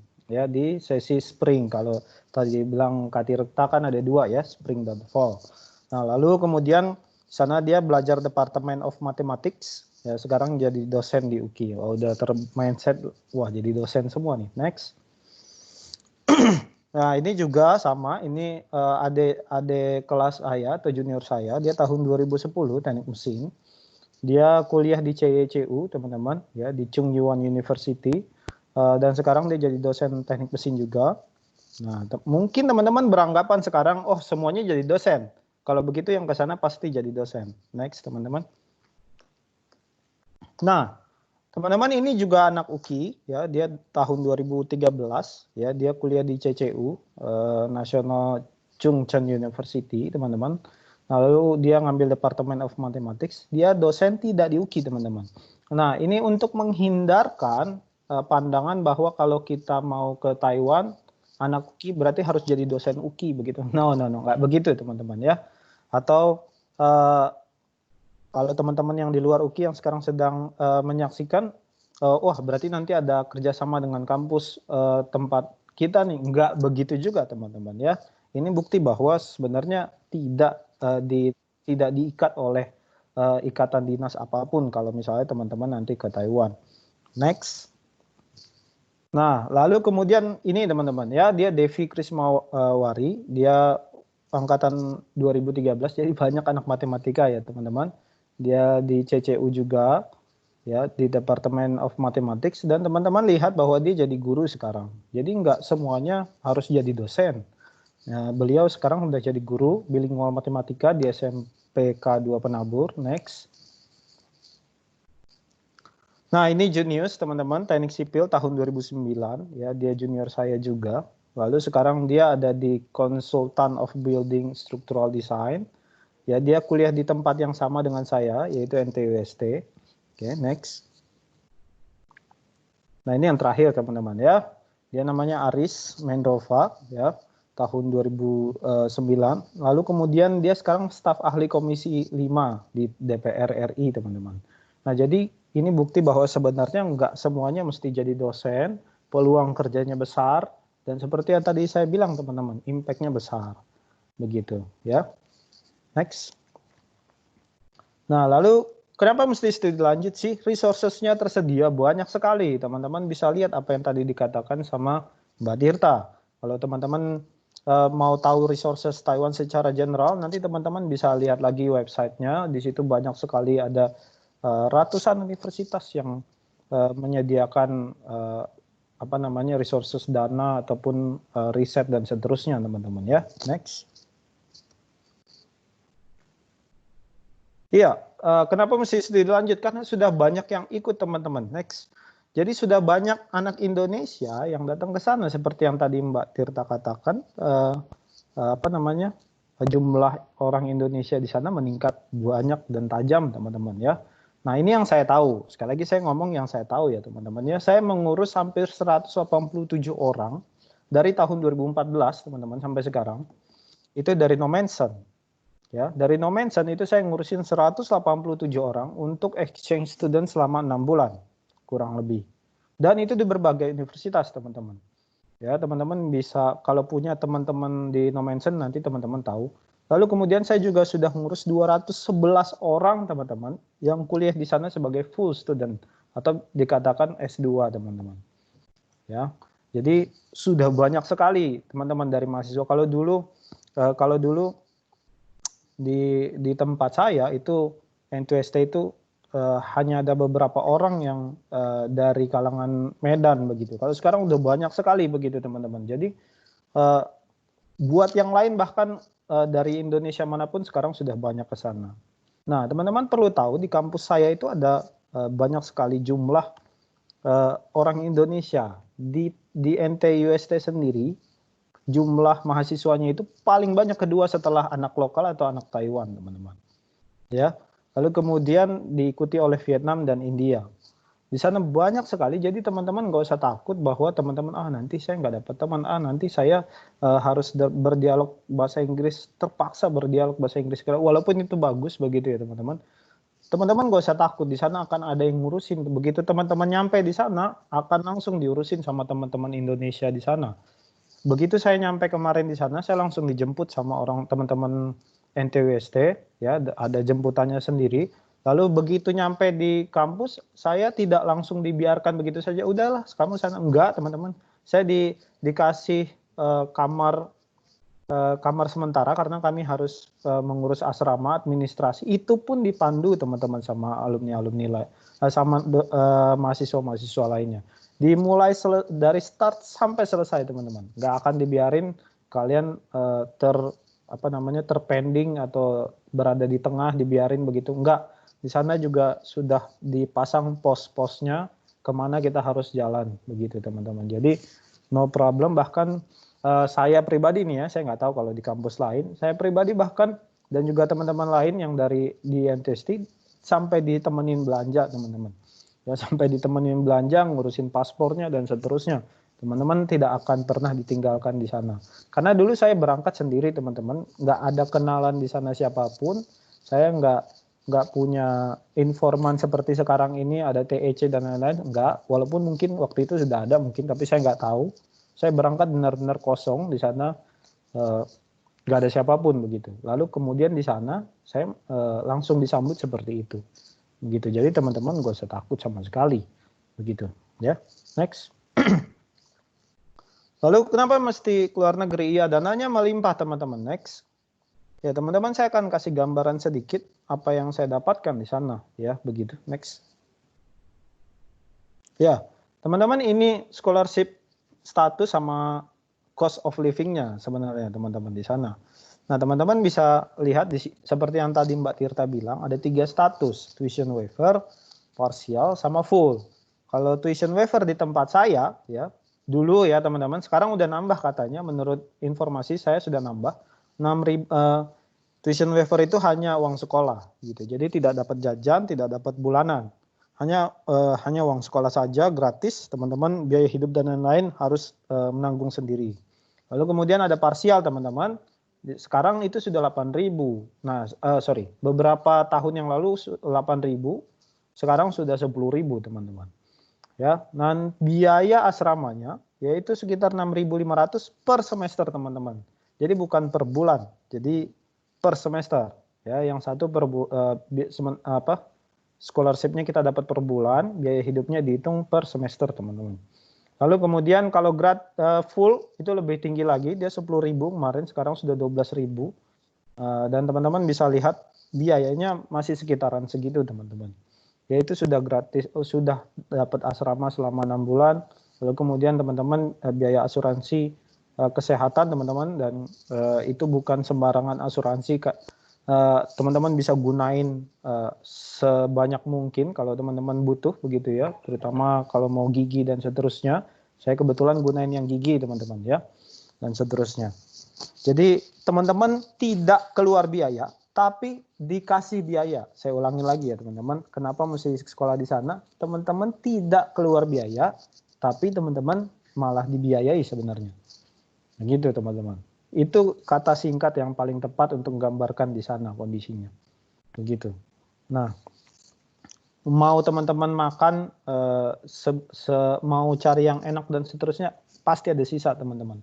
Dan itu bisa teman-teman save sampai ke Indonesia nanti. Oke. Itu, next. Ya, lalu kenapa di luar negeri, teman-teman, ya? Karena di sana kalian akan dapat banyak koneksi dan pengetahuan. Next. Ya, teman-teman, ini sedikit pengenalan tentang teman-teman saya. Ya, banyak sekali di sana. Di sana ada yang namanya ICE, teman-teman, ya, atau Indonesian Culture Exhibition. Jadi setiap tahun di NTUST itu mengadakan pameran budaya tentang Indonesia. Gitu, teman. Di sana kalian tidak hanya belajar masalah pengetahuan, tapi di ICE kalian akan belajar masalah berorganisasi, ya. Dan itu bukan sembarangan organisasi, teman-teman. Saya benar-benar bersyukur bisa terlibat di dalamnya. Lalu teman-teman akan belajar banyak budaya di sana. Di sana bukan budaya yang main-main begitu ya, tapi benar-benar mempertunjukkan Indonesia se-Indonesia-Indonesianya begitu ya. Dan teman-teman bisa lihat di sini, ini teman-teman saya di sana, dan di sana juga ada NTUST ISA, ya, Indonesian Student Association. Itu juga akan merupakan organisasi Indonesia di dalamnya, begitu teman-teman. Itu akan membantu teman-teman masalah apapun di sana, sebenarnya dia akan membantu teman-teman, termasuk masalah pribadi teman-teman mungkin bisa dibantu di sana, teman-teman. Ya, karena teman-teman di sana nggak akan dibiarkan sendiri, begitu. Next. Lalu kemudian ini teman-teman laboratorium saya. Nah, teman-teman bisa lihat ya, yang muka-mukanya Indonesia di foto ini kayaknya cuma saya begitu. Dengan maksud saya mau ngomong bahwa sebenarnya Anda bisa bertahan di sana walaupun Anda mungkin satu-satunya orang Indonesia di tempat atau di kelas Anda begitu, teman-teman. Bisa dilihat bahwa saya bisa survive di sana sendirian selama 2 tahun dan dalam mengemban studi di Taiwan begitu. Bukan artinya saya sangat jago dalam bahasa Inggris, enggak juga, teman-teman. Waktu berangkat saya punya bahasa Inggris sangat pas-pasan begitu. Tapi begitu nyampe di sana memang teman-teman akan secara natural beradaptasi. Tenang saja teman-teman, nggak usah khawatir, itu akan secara natural teman-teman dapat, dan teman-teman akan jago dengan bahasa Inggris dengan sendirinya. Percayalah sama saya ya, teman-teman. Lalu kemudian masalah Mandarin, teman-teman, don't worry about that begitu. Kecuali di kampus-kampus tertentu ya, teman-teman, yang mengharuskan memang Mandarin. Apalagi kalau teman-teman mau belajar bahasa Mandarin ke sana ya memang perlu term soal Mandarin begitu. Tapi kalau di kampus saya, teman-teman ya, khususnya kampus saya nggak tahu kalau di kampus lain, tidak memakai persyaratan bahasa Mandarin, teman-teman. Ya, begitu. Nah, jadi don't worry about that. Teman-teman pasti bisa survive di sana, dan tidak hanya survive tapi juga berprestasi, teman-teman. Nggak usah khawatir kalau soal itu. Begitu. Next. Ya, ini teman-teman saya dari negara lain, teman-teman. Jadi teman-teman nggak hanya akan bertemu orang Taiwan di sana, tapi juga dari negara lain bahkan teman-teman ya, dari negara Zimbabwe, dari negara Afrika, dari negara apa namanya, dari Chili, lalu kemudian dari banyak tempat teman-teman bisa dapat banyak sekali link di sana, teman-teman bisa banyak sekali link, dan teman-teman ini bukan link sembarangan. Ketika seorang sudah keluar negeri ya, mereka memutuskan untuk keluar negeri, mereka pun juga bukan untuk main-main. Jadi begitu teman-teman dapat link di sana, percayalah saat kalian sama-sama pulang, benar-benar kalian akan dapat link yang saling beneficial masing-masing begitu. Bukan hanya sesuatu yang hanya untuk friend begitu, enggak teman-teman. Dia pun juga tipe-tipe orang yang mungkin akan mencari beneficial dari teman-teman. Jadi nggak akan perlu teman-teman khawatir bahwa di sana kalian akan mempunyai koneksi yang sangat luas. Next. Ya, so bagaimana begitu ya? Tadi udah saya jabarkan apa aja keunggulannya begitu ya. Kalian tidak bayar tapi dibayar, kalian dapat koneksi, kalian dapat resources, kalian punya kesempatan kerja lebih besar gitu ya, teman-teman. Nah, sekarang bagaimana caranya? Sebenarnya kurang lebih sama, next. Kurang lebih sama, tapi ada satu hal yang mau saya tekankan di sini. Yang pertama, carilah sebenarnya tidak ada di sini teman-teman, tapi prepare waktu Anda teman-teman. Saya membimbing sampai 10 orang lebih sebenarnya, ada 12 sampai 15 orang ke Taiwan. Itu kebanyakan mereka yang gagal itu karena tidak mau meluangkan waktunya. Yang saya maksud meluangkan waktunya teman-teman bukan mencari sembari. Nah, itu tidak meluangkan waktu. Karena yang saya temui mereka yang begitu kebanyakan gagal teman-teman. Termasuk beberapa alumni yang saya tunjukkan tadi, sebenarnya sudah ada satu orang yang gagal karena dia kayak begitu teman-teman. Ya, jadi prepare waktu Anda, cari universitasnya, seperti yang tadi Mbak Tirta bilang, cari tempat yang mau dituju. Kalau teman-teman bingung, saya mau ngapain ya S2, tergantung kehendak teman-teman. Begitu. Kalau teman-teman mau jadi dosen, usahakan jurusannya linear. Begitu. Nah, lalu cari jurusan yang linear dengan jurusan teman-teman sekarang. Tapi kalau teman-teman tidak mau jadi dosen, carilah sesuatu yang berhubungan dengan perusahaan yang kira-kira bakal jadi target teman-teman. Nggak masalah ketika kalian berpindah. Itu tidak bermasalah sama sekali teman-teman. Tapi ingat bahwa ketika nanti kalian sudah bekerja di perusahaan, lalu kemudian kayaknya mau jadi dosen dulu. Nah, ini agak rumit nih, karena saya berbicara dari dosen ya, dosen di Indonesia teman-teman. Begitu ya, kalau dosen di luar negeri saya belum begitu tahu peraturannya. Nah, lalu kemudian mungkin teman-teman berpikir, saya lanjut aja ke S3. Bisa teman-teman, di sana peluang S3 jauh lebih besar daripada S2, biar teman-teman tahu begitu ya. Alasannya nanti teman-teman akan tahu begitu nyampe di sana, begitu ya. Di sana peluang besar ketika teman-teman bilang saya mau S3, Prof saya mau S3, pasti dilulusin teman-teman ya. Hampir sebagian teman saya yang mau S3 itu semua dapat full beasiswa, begitu teman-teman, sampai selesai, begitu. Nah, jadi teman-teman gak usah khawatir, begitu. Nah, lalu kemudian teman-teman daftar aja dulu gitu. Jadi nggak usah galau dulu baru daftar gitu ya teman-teman. Saya pernah berbincang-bincang dengan orang gitu ya waktu saya pulang, waktu saya encourage begini, dia bilang, wah galau nih bang, saya bingung mau kerja atau mau kerja atau mau studi lanjut. Teman-teman, ini orang belum lulus yang sharing sama saya begitu. Dia belum daftar gitu. Jadi dia belum daftar, belum lulus, tapi dia bilang dia udah galau. Kan lucu ya. Orang mah galau dulu, lulus dulu, ya studi lanjut, habis itu dapat tawaran kerja, baru galau kan begitu ya. Nah itu baru benar galaunya, begitu. Tapi kalau misalnya teman-teman udah galau duluan sebelum daftar, nah itu lebay menurut saya teman-teman ya. Jadi lebih bagus kalian daftar dulu, ya coba aja dulu, toh gratis daftarnya begitu ya, nggak bayar gitu.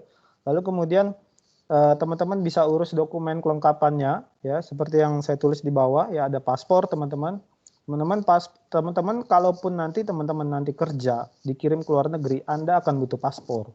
Jadi jangan bilang bahwa ngurus paspor itu hanya untuk S2 begitu. Jadi ini beneficial buat teman-teman begitu. Urus aja dulu paspor teman-teman.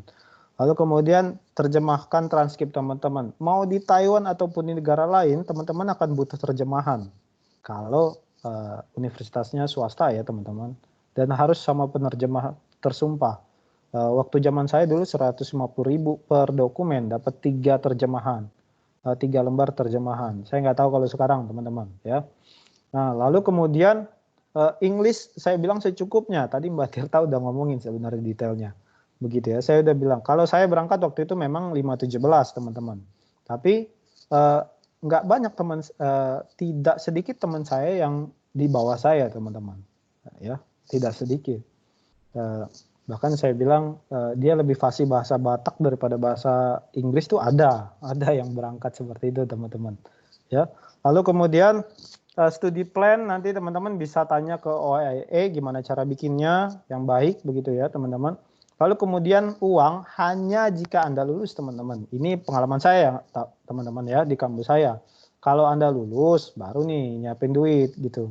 Karena ada beberapa kondisi yang memang membutuhkan duit di sana, tapi nanti dikembalikan lagi, kondisinya nanti dikembalikan. Jadi sama sekali Anda mengumpulkan duit bukan untuk dihabiskan. Sekali lagi saya garis bawahi, Anda mengumpulkan duit di preparation bukan untuk dihabiskan. Karena begitu Anda selesai nanti, duit itu akan kembali kepada Anda.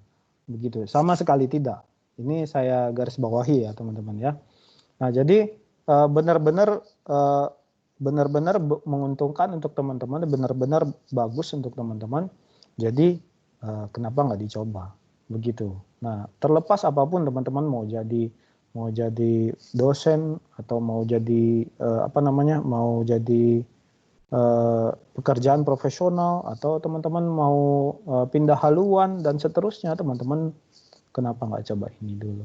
Begitu. Sekian saja, mungkin itu saja penggambaran yang bisa saya gambarin teman-teman. Mari studi bersama, semoga teman-teman bisa mencapainya dan berkati. Terima kasih. Ya, oke, terima kasih Bang Diki atas pemaparannya mengenai studi lanjut di Taiwan. Wah, jadi semakin semangat ya teman-teman dan para hadirin sekalian. Jadi ingat ya tadi kata Bang Diki, jangan galau dulu baru daftar, tapi daftar dulu, galaunya mungkin kemudian ya Bang ya. Terima kasih Bang Diki, tadi sudah sangat detail pemaparannya sampai terkait scholarship statusnya, cost of living-nya, bahkan sampai apa saja sih yang harus dipersiapkan sebagai calon mahasiswa yang ingin kuliah di Taiwan. Nah, mungkin dari sini sebelum saya membuka sesi tanya jawab, ada tanggapan dari Mem Lisa selaku Director International Office UKI. Oh ya, sedikit aja Bena, terima kasih. Aduh ini jadi ingin sekolah lagi saya justru sekarang ya. Karena melihat begitu banyak besar peluang ya. Kalau secara pribadi, secara institusi, saya melihatnya bahwa internasionalisasi perguruan tinggi ini sekarang ini harus kita manfaatkan seoptimal mungkin ya. Karena kerjasama antar universitas ataupun antar organisasi dengan luar negeri ini terbuka sangat lebar. Ya kita bisa saja searching di internet, di Google atau dengan memakai apa saja, dan yang penting di sini adalah kesiapan kita sendiri. Kita punya kemauan untuk mau maju gitu ya. Bang Diki tadi sudah menyemangati bahwa banyak sekali yang mau sekolah tuh galau dulu seperti Bene tadi bilang ya. Aduh mikir susah di sana bagaimana dan sebagainya. Kita melangkah dulu maju, terus kemudian kita akan dengan sendirinya dibukakan dengan banyak sekali informasi-informasi saat ini. Saya kira begitu ya Bene ya.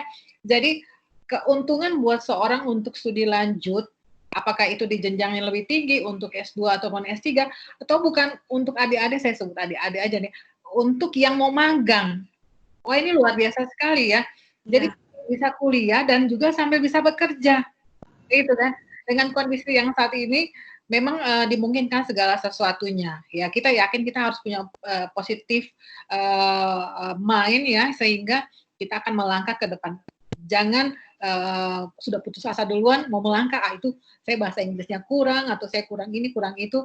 pasti ada jalan. Dan di sini International Office Universitas Kristen Indonesia, ya bagi teman-teman yang ada di Jakarta, monggo silakan mengunjungi kami, atau nanti Beni akan siapkan ya link kita semua untuk bisa diakses di medsos, di Instagram, di website, dan semuanya bisa langsung bertanya jawab ya mengenai studi di Taiwan, ya.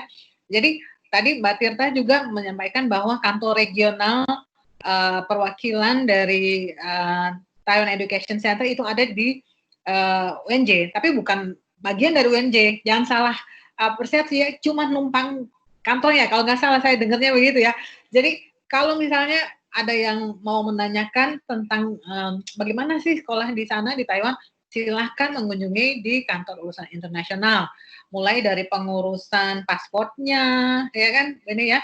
Dan juga untuk pengurusan surat-surat mungkin dari rekomendasi dari dekan ataupun dari rektor bahkan ya, yang sesuai dengan tingkatan-tingkatan masing-masing, itu kami akan pasti membantu dengan sana. Luar biasa sekali Bene, itu mungkin dari saya tetap menyimak dan saya lihat ada banyak pertanyaan nih Bene di sini. Bene silahkan boleh. Iya betul Mem. Yang bisa dilanjutkan. Terima kasih Bene. Oke, terima kasih Mem Lisa. Sekarang kita langsung aja ya masuk ke sesi tanya jawab. Karena belum ada yang pencet fitur raise hand, saya akan membacakan satu persatu pertanyaan yang masuk di chat box. Yang pertama dari Sydney Natasha. Selamat sore Ibu dan kakak-kakak, terima kasih atas informasi yang sangat bermanfaat. Saya Sydney Natasha dari Fakultas Keguruan dan Ilmu Pendidikan, Program Studi Pendidikan Biologi UKI. Ingin bertanya pada Kak Tirta, jika ingin melanjutkan S2 di Taiwan, kita mahasiswa internasional harus memiliki sertifikat seperti TOEFL atau ada kelas bahasa Mandarin khusus mahasiswa internasional di kampus tersebut? Terima kasih sebelumnya. Ini mungkin pertanyaan untuk Mbak Tirta, boleh dijawab Mbak? Iya, terima kasih atas pertanyaannya. Jadi untuk mahasiswa internasional bisa mempersiapkan sertifikat bahasa TOEFL atau TOCFL, tergantung jurusan yang ingin didaftar. Kalau jurusannya berbahasa pengantar bahasa Inggris, cukup menyiapkan TOEFL saja, TOEFL atau sejenisnya. Nah, kelas bahasa Mandarin untuk mahasiswa internasional itu hampir semua universitas menyiapkan kelas itu gratis untuk semua mahasiswa internasional. Jadi jika pada awal berangkat belum bisa berbahasa Mandarin, tentu teman-teman bisa improve saat studi di Taiwan karena kelas bahasa Mandarin disiapkan dari level pemula hingga expert. Gratis teman-teman. Oke, terima kasih ya Mbak Tirta atas penjelasannya. Semoga Sydney Natasha mendengar dan sudah mengerti ya atas respon dari Mbak Tirta.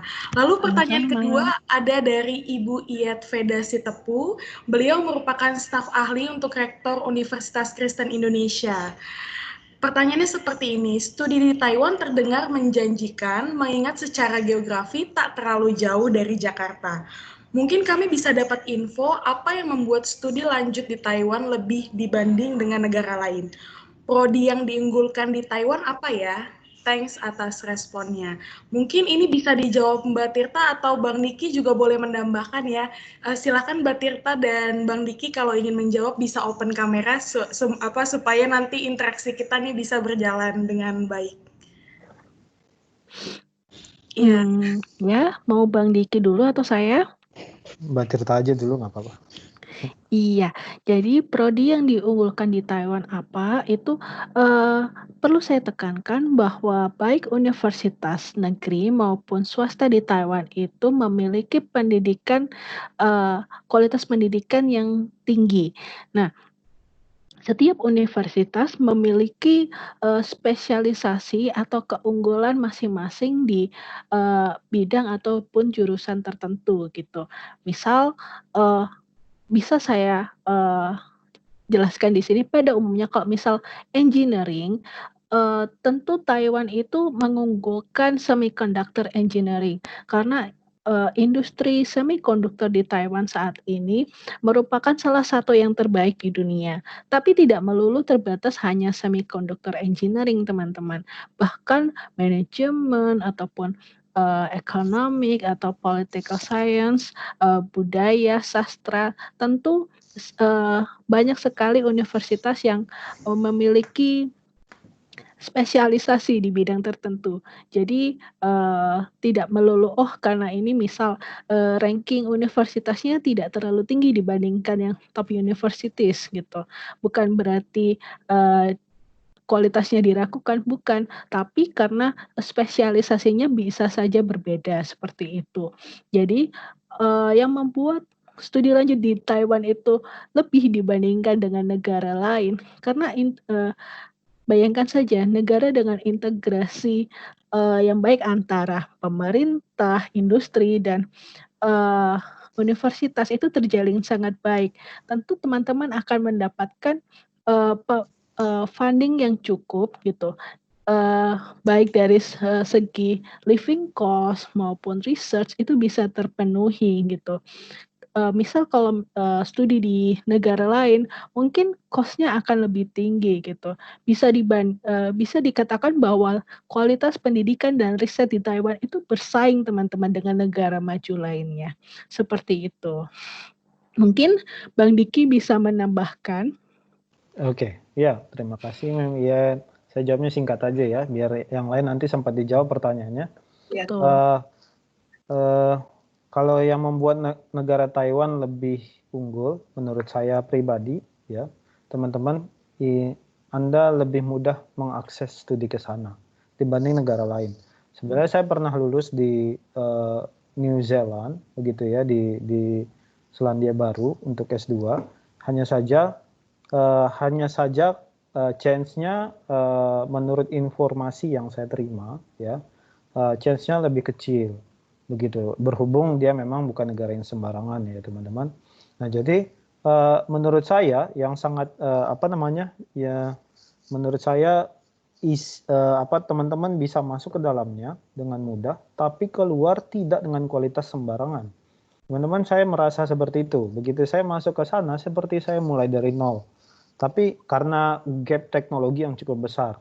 Begitu. Tapi begitu keluar dari sana teman-teman, banyak sekali hal yang saya rasa punya, dan memang entah kenapa ya teman-teman nanti ngerti sendiri kenapa di sana bisa ya edukasinya memaksa kita ya untuk akhirnya bisa lulus dengan kriteria yang hampir sama, bahkan dengan kualitas-kualitas yang mereka janjikan di sana. Jadi di sana tidak omong kosong. Nah, oke. Itu aja dari saya. Kalau spesialisnya di tempat saya jelas engineering ya teman-teman, karena udah jelas science and technology. Jadi sudah pasti science and technology begitu. Oke, silakan. Oke, terima kasih atas jawabannya Mbak Tirta dan Bang Diki. Saya akan membacakan juga beberapa pertanyaan, tapi para hadirin sekalian, kalau misalnya nanti ada beberapa pertanyaan yang tidak sempat dijawab, mungkin nanti akan bisa langsung kontak ke media sosial Kantor Urusan Internasional ya, karena berhubung waktu juga semakin sedikit nih, saya akan bacakan yang selanjutnya dari Patricius Alvin. Selamat sore Bu, saya Patricius Alvin dari Prodi Sastra Inggris Fakultas Sastra UKI. Mau bertanya, ada berapa banyak universitas yang telah membuka kesempatan bagi calon mahasiswa internasional untuk mendapatkan beasiswa di Taiwan? Dan jika sudah menyelesaikan S2 tersebut, bisakah langsung dilanjutkan pada pendidikan S3? Ya, terima kasih. Mungkin Mbak Tirta bisa menjawab secara cepat? Iya, terima kasih pertanyaannya. Jadi, berapa banyak universitas saat ini di Taiwan ada sekitar 40-an universitas baik swasta maupun negeri di Taiwan. Hampir semuanya menyiapkan beasiswa untuk mahasiswa internasional seperti itu. Nah, jika sudah menyelesaikan S2 tentu menyelesaikan S2 di Taiwan ya maksudnya, tentu bisa melanjutkan ke jenjang S3. Namun perlu diperhatikan apakah jurusan saat S2 itu juga menyediakan pendidikan level S3. Jika tidak menyediakan, teman-teman bisa mendaftar di universitas lain atau jurusan lain dengan riset yang linier. Jika ingin risetnya linear begitu. Tentu kesempatannya sangat terbuka luas untuk melanjutkan S3 di Taiwan jika sudah lulus S2 di Taiwan.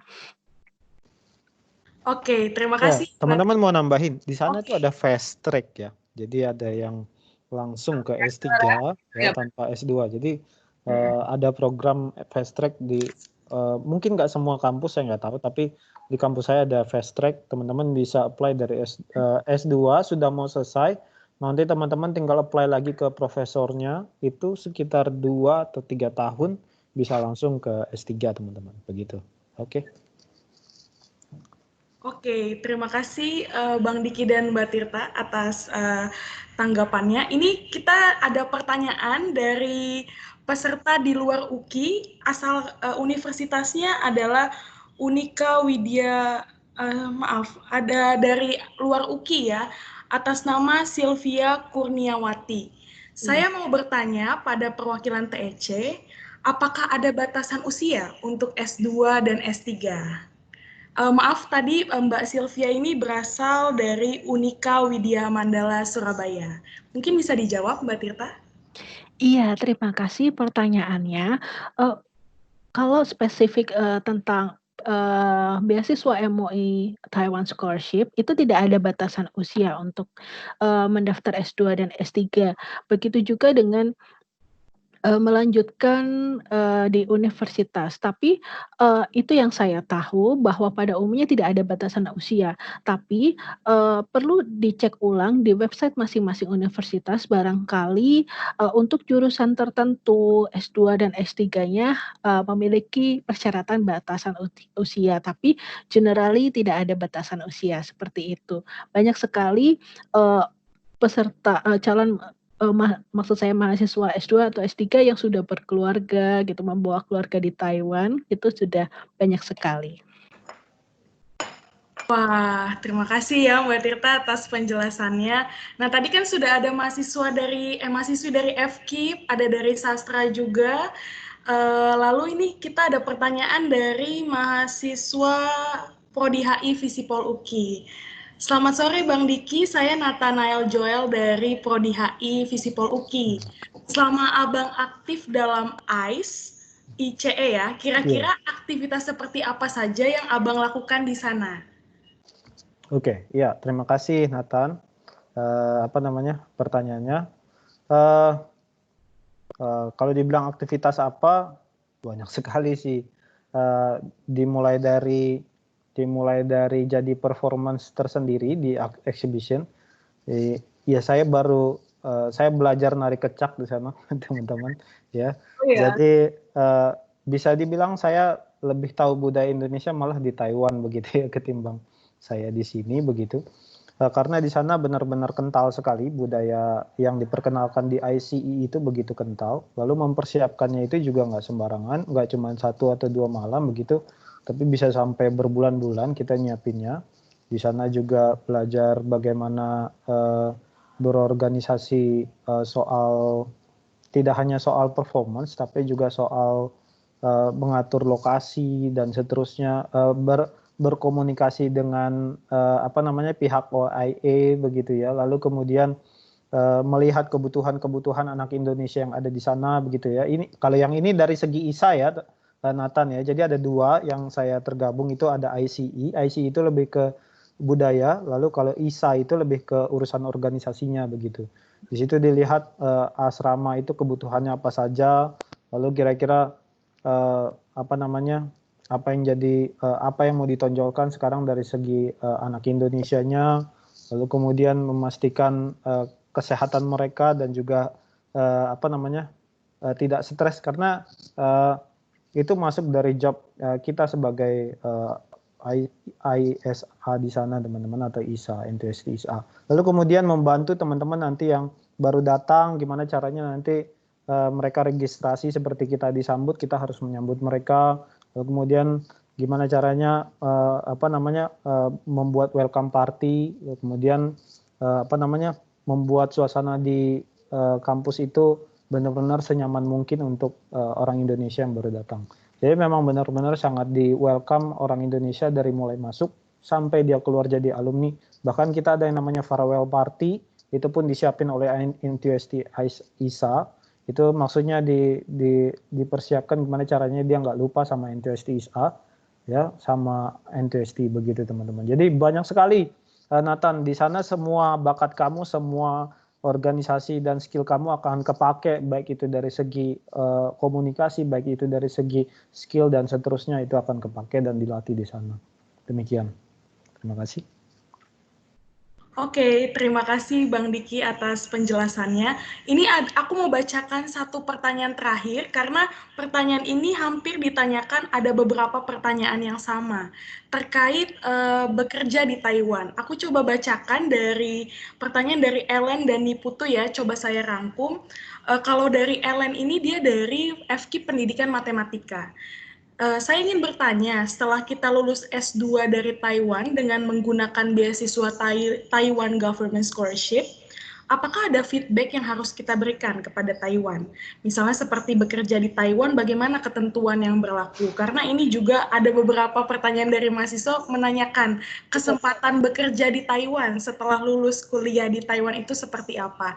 Mungkin dari Mbak Tirta dan Bang Diki bisa share sebentar. Terima kasih pertanyaannya. Terima kasih juga Mbak Beni sudah merangkum. Jadi yang pertama dulu saya jawab, kalau menerima beasiswa dari pemerintah Taiwan tidak ada ikatan dinas. Jadi misal sudah menerima gitu, tidak berarti teman-teman harus bekerja misalnya di Kementerian Pendidikan Taiwan atau bekerja di Taiwan atau harus lanjut S3 atau dan lain sebagainya, tidak ada ikatan itu sama sekali. Jadi teman-teman bebas menentukan jalan hidup istilahnya setelah lulus dan menerima beasiswa pemerintah Taiwan. Lalu maaf, pertanyaan keduanya tentang kesempatan bekerja ya? Iya, betul. Ya, kesempatan bekerja itu juga terbuka luas untuk mahasiswa internasional di sana, bahkan OIA dan saya lupa ada organisasi tertentu, lembaga tertentu dari pemerintah Taiwan, saya lupa namanya, yang aktif datang mensosialisasikan kesempatan bekerja di Taiwan gitu. Jadi memang gencar sekali supaya orang-orang internasional, mahasiswa internasional supaya tidak meninggalkan Taiwan tapi justru bekerja di Taiwan. Nah, di sosialisasi mereka akan banyak sekali kesempatan bekerja seperti lowongan pekerjaan, dan ini lowongan pekerjaan bukan yang biasa saja teman-teman, tapi sudah di industri atau company yang sangat terkenal di Taiwan, seperti itu. Ya, kesempatannya sangat luas sekali gitu. Bahkan academic advisor atau profesor jika sudah punya channel di industri atau company tertentu dengan gaji yang tidak sedikit, itu juga bisa merekomendasikan teman-teman untuk bekerja di situ. Sangat banyak teman-teman. Mungkin Bang Diki mau menambahkan? Ya, teman-teman, kalau di kampus saya itu setiap semester itu selalu ada job fair, teman-teman. Ya, di sana itu job fair-nya wah luas sekali, teman-teman. Ya, luas sekali, dan itu dipenuhi oleh perusahaan-perusahaan yang ada di Taiwan. Lalu kemudian menawarkan apakah kalian mau bekerja di tempat dia gitu ya. Bukan teman-teman lagi yang datangin mereka, tapi kalian yang akan didatangi sama mereka, teman-teman. Dan itu dia pindah-pindah, teman-teman. Gak cuma di satu kampus, dia akan pindah terus. Karena sirkulasi pekerjaan mereka itu cukup teratur begitu. Jadi teman-teman akan kesempatannya besar sekali begitu. Ada beberapa teman saya yang kemudian bekerja di sana, lalu kemudian ditugaskan di Indonesia. Kayak gitu juga ada, teman-teman. Jadi Anda digaji versinya Taiwan, cuman biaya hidup Indonesia. Wah, luar biasa kan? Nah, jadi double begitu ya. Udah dapat 20 juta, hidupnya di sini lagi. Nah, jadi teman-teman itu teman-teman sangat available di sana begitu. Kalau teman-teman mau ke sana ya dengan wah saya mau kerja deh di sana dan seterusnya, silahkan teman-teman. Bahkan ketika teman-teman lagi studi, teman-teman bisa kerja, hanya saja memang harus berhati-hati dengan tipe paspornya. Itu jadi masalah tuh kalau di tahun saya itu jadi masalah. Karena visa study sama visa bekerja tuh berbeda teman-teman ya. Saya nggak tahu kalau sekarang, katanya sih ada kelonggaran, tapi saya nggak tahu kalau saat ini. Nah teman-teman, jadi sangat dimungkin, sekali lagi saya ulangi, Anda di sana itu tidak membayar, Anda itu dibayar di sana. Oke, saya ulangi, Anda dibayar. Oke, jadi jangan khawatir kalau soal kesempatan bekerja atau soal masalah uang, begitu. Itu sama sekali tidak jadi masalah harusnya. Lalu kemudian, sorry Mbak Beni, sekali lagi, ada yang satu lagi yang saya mau garis bawahi karena dari tadi ini sama dengan interview saya dengan beberapa mahasiswa. Kalau Anda takut dengan bahasa, sama sekali tidak usah khawatir begitu. Anda akan beradaptasi dengan sendirinya. Saya ulangi lagi, di sana individu berinteraksi dengan bahasa Inggris. Ketika Anda berinteraksi dengan lokal, maka dia akan berusaha dengan Inggris. Tapi Anda akan tetap bisa sparring bahasa Inggris dengan dia, dengan sendirinya teman-teman. Saya akan jamin masalah itu, karena saya sudah mengalaminya berkali-kali dengan teman saya yang saya katakan lebih jago bahasa Batak daripada jago bahasa Inggris. Begitu ya teman-teman, jadi nggak usah khawatir kalau soal bahasa. Oke? Oke, terima kasih Bang Diki dan Mbak Tirta atas pemaparannya. Oh ya teman-teman, para hadirin sekalian, sebelum kita sampai pada akhir acara, saya juga mau mengingatkan apabila Sivitas Akademika UKI, baik mahasiswa maupun dosen yang ingin studi lanjut di Taiwan, silakan bisa berkunjung ke kantor urusan internasional UKI atau International Office UKI, supaya nanti kami bisa bantu terkait pengurusan dokumen ataupun ingin tahu lebih lanjut terkait informasi tersebut. Dan juga nanti presentasi pembicara akan saya share di chat box yang ada.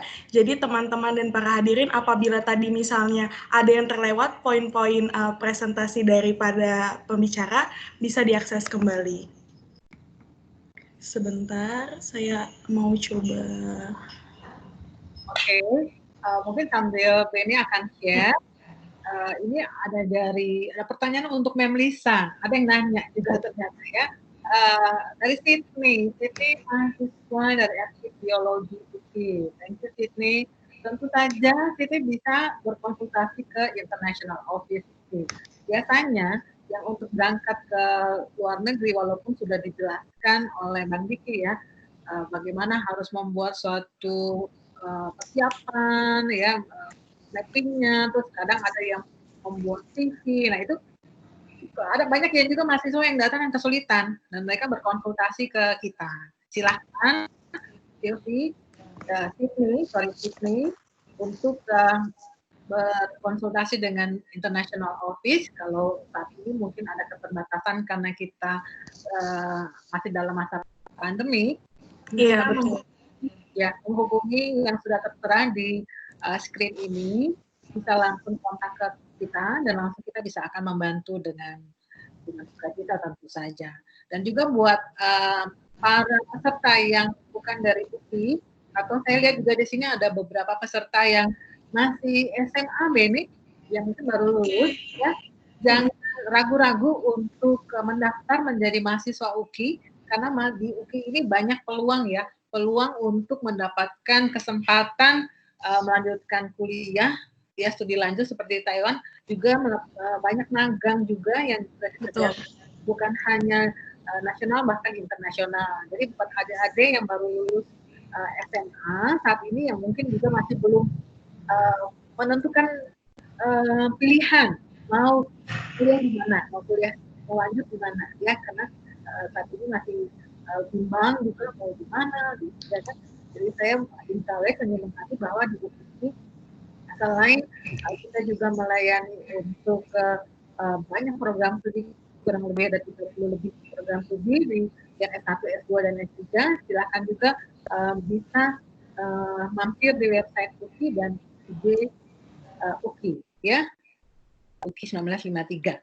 Oke. Silakan semua informasi mengenai program studi yang ada di UKI.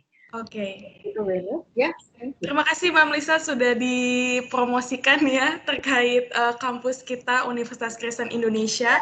Jangan lupa teman-teman dan para hadirin sekalian ingin mengetahui lebih lanjut tentang program-program internasional dari UKI, silakan follow Instagram kami di @uki.international, lalu like fanpage kami di Office of International Affairs UKI dan YouTube channel kami di International Office UKI. Semua materi talk show ini dari 101 International Office Insight akan diupload ke channel YouTube kami. Karena waktu sudah menunjukkan pukul 5 sore, sebelum saya menutup acara ini, saya akan memberikan pengumuman pemenang siapa yang akan mendapatkan door prize menarik. Oh, ada nggak Bene ya? Ya, betul, Mem. Ya. Kami dari pihak Kantor Urusan Internasional telah memilih 3 pemenang dari door prize ini atas pertanyaan-pertanyaannya tadi. Saya akan bacakan 3 pemenang tersebut. Yang pertama ada Patricius Alvin, selamat. Lalu yang kedua ada Sydney Natasha.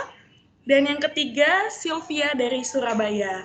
Nanti 3 orang ini akan dihubungi oleh pihak International Office UKI untuk mendapatkan door prize. Oh ya, door prize-nya itu adalah pulsa sebesar Rp50.000 untuk masing-masing pemenang. Selamat ya teman-teman semua. Akhir kata, terima kasih banyak atas partisipasinya. Sampai berjumpa lagi di acara International Office atau KUI UKI selanjutnya. Jangan lupa dipantau ya sosial media kami karena setiap update info tentang program-program kami ada di sosial media kami. Oke. Akhir kata, saya Bene pamit. Terima kasih juga kepada tim KUI, kepada Mbak Tirta Effendi ya, selaku perwakilan Taiwan Education Center Indonesia, Kantor Regional Jakarta. Terima kasih banyak ya telah memberikan waktu dan memberikan informasi terkait studi lanjut ke Taiwan, dan juga tidak lupa kepada Bang Diki Antonius. Terima kasih atas sharingnya dan semangatnya. Semoga tahun depan banyak mahasiswa-mahasiswa UKI yang bisa lanjut pergi ke Taiwan. Oke, sampai ketemu di webinar KUI selanjutnya, teman-teman. Dadah, terima kasih teman-teman. Boleh live ya, terima kasih. Mbak Benedikta, Bu Lisa, Bang Diki, terima kasih sekali ya atas kesempatan hari ini. Terima kasih Mbak Tirta, sama-sama. Iya, sangat bagus sekali, beyond expectation. Iya, ini salah satu online sharing session terbaik yang TIC pernah bekerja sama. Tentu ini effortnya tinggi sekali. Saya ingin berterima kasih kepada KUI UKI. Semoga kerjasama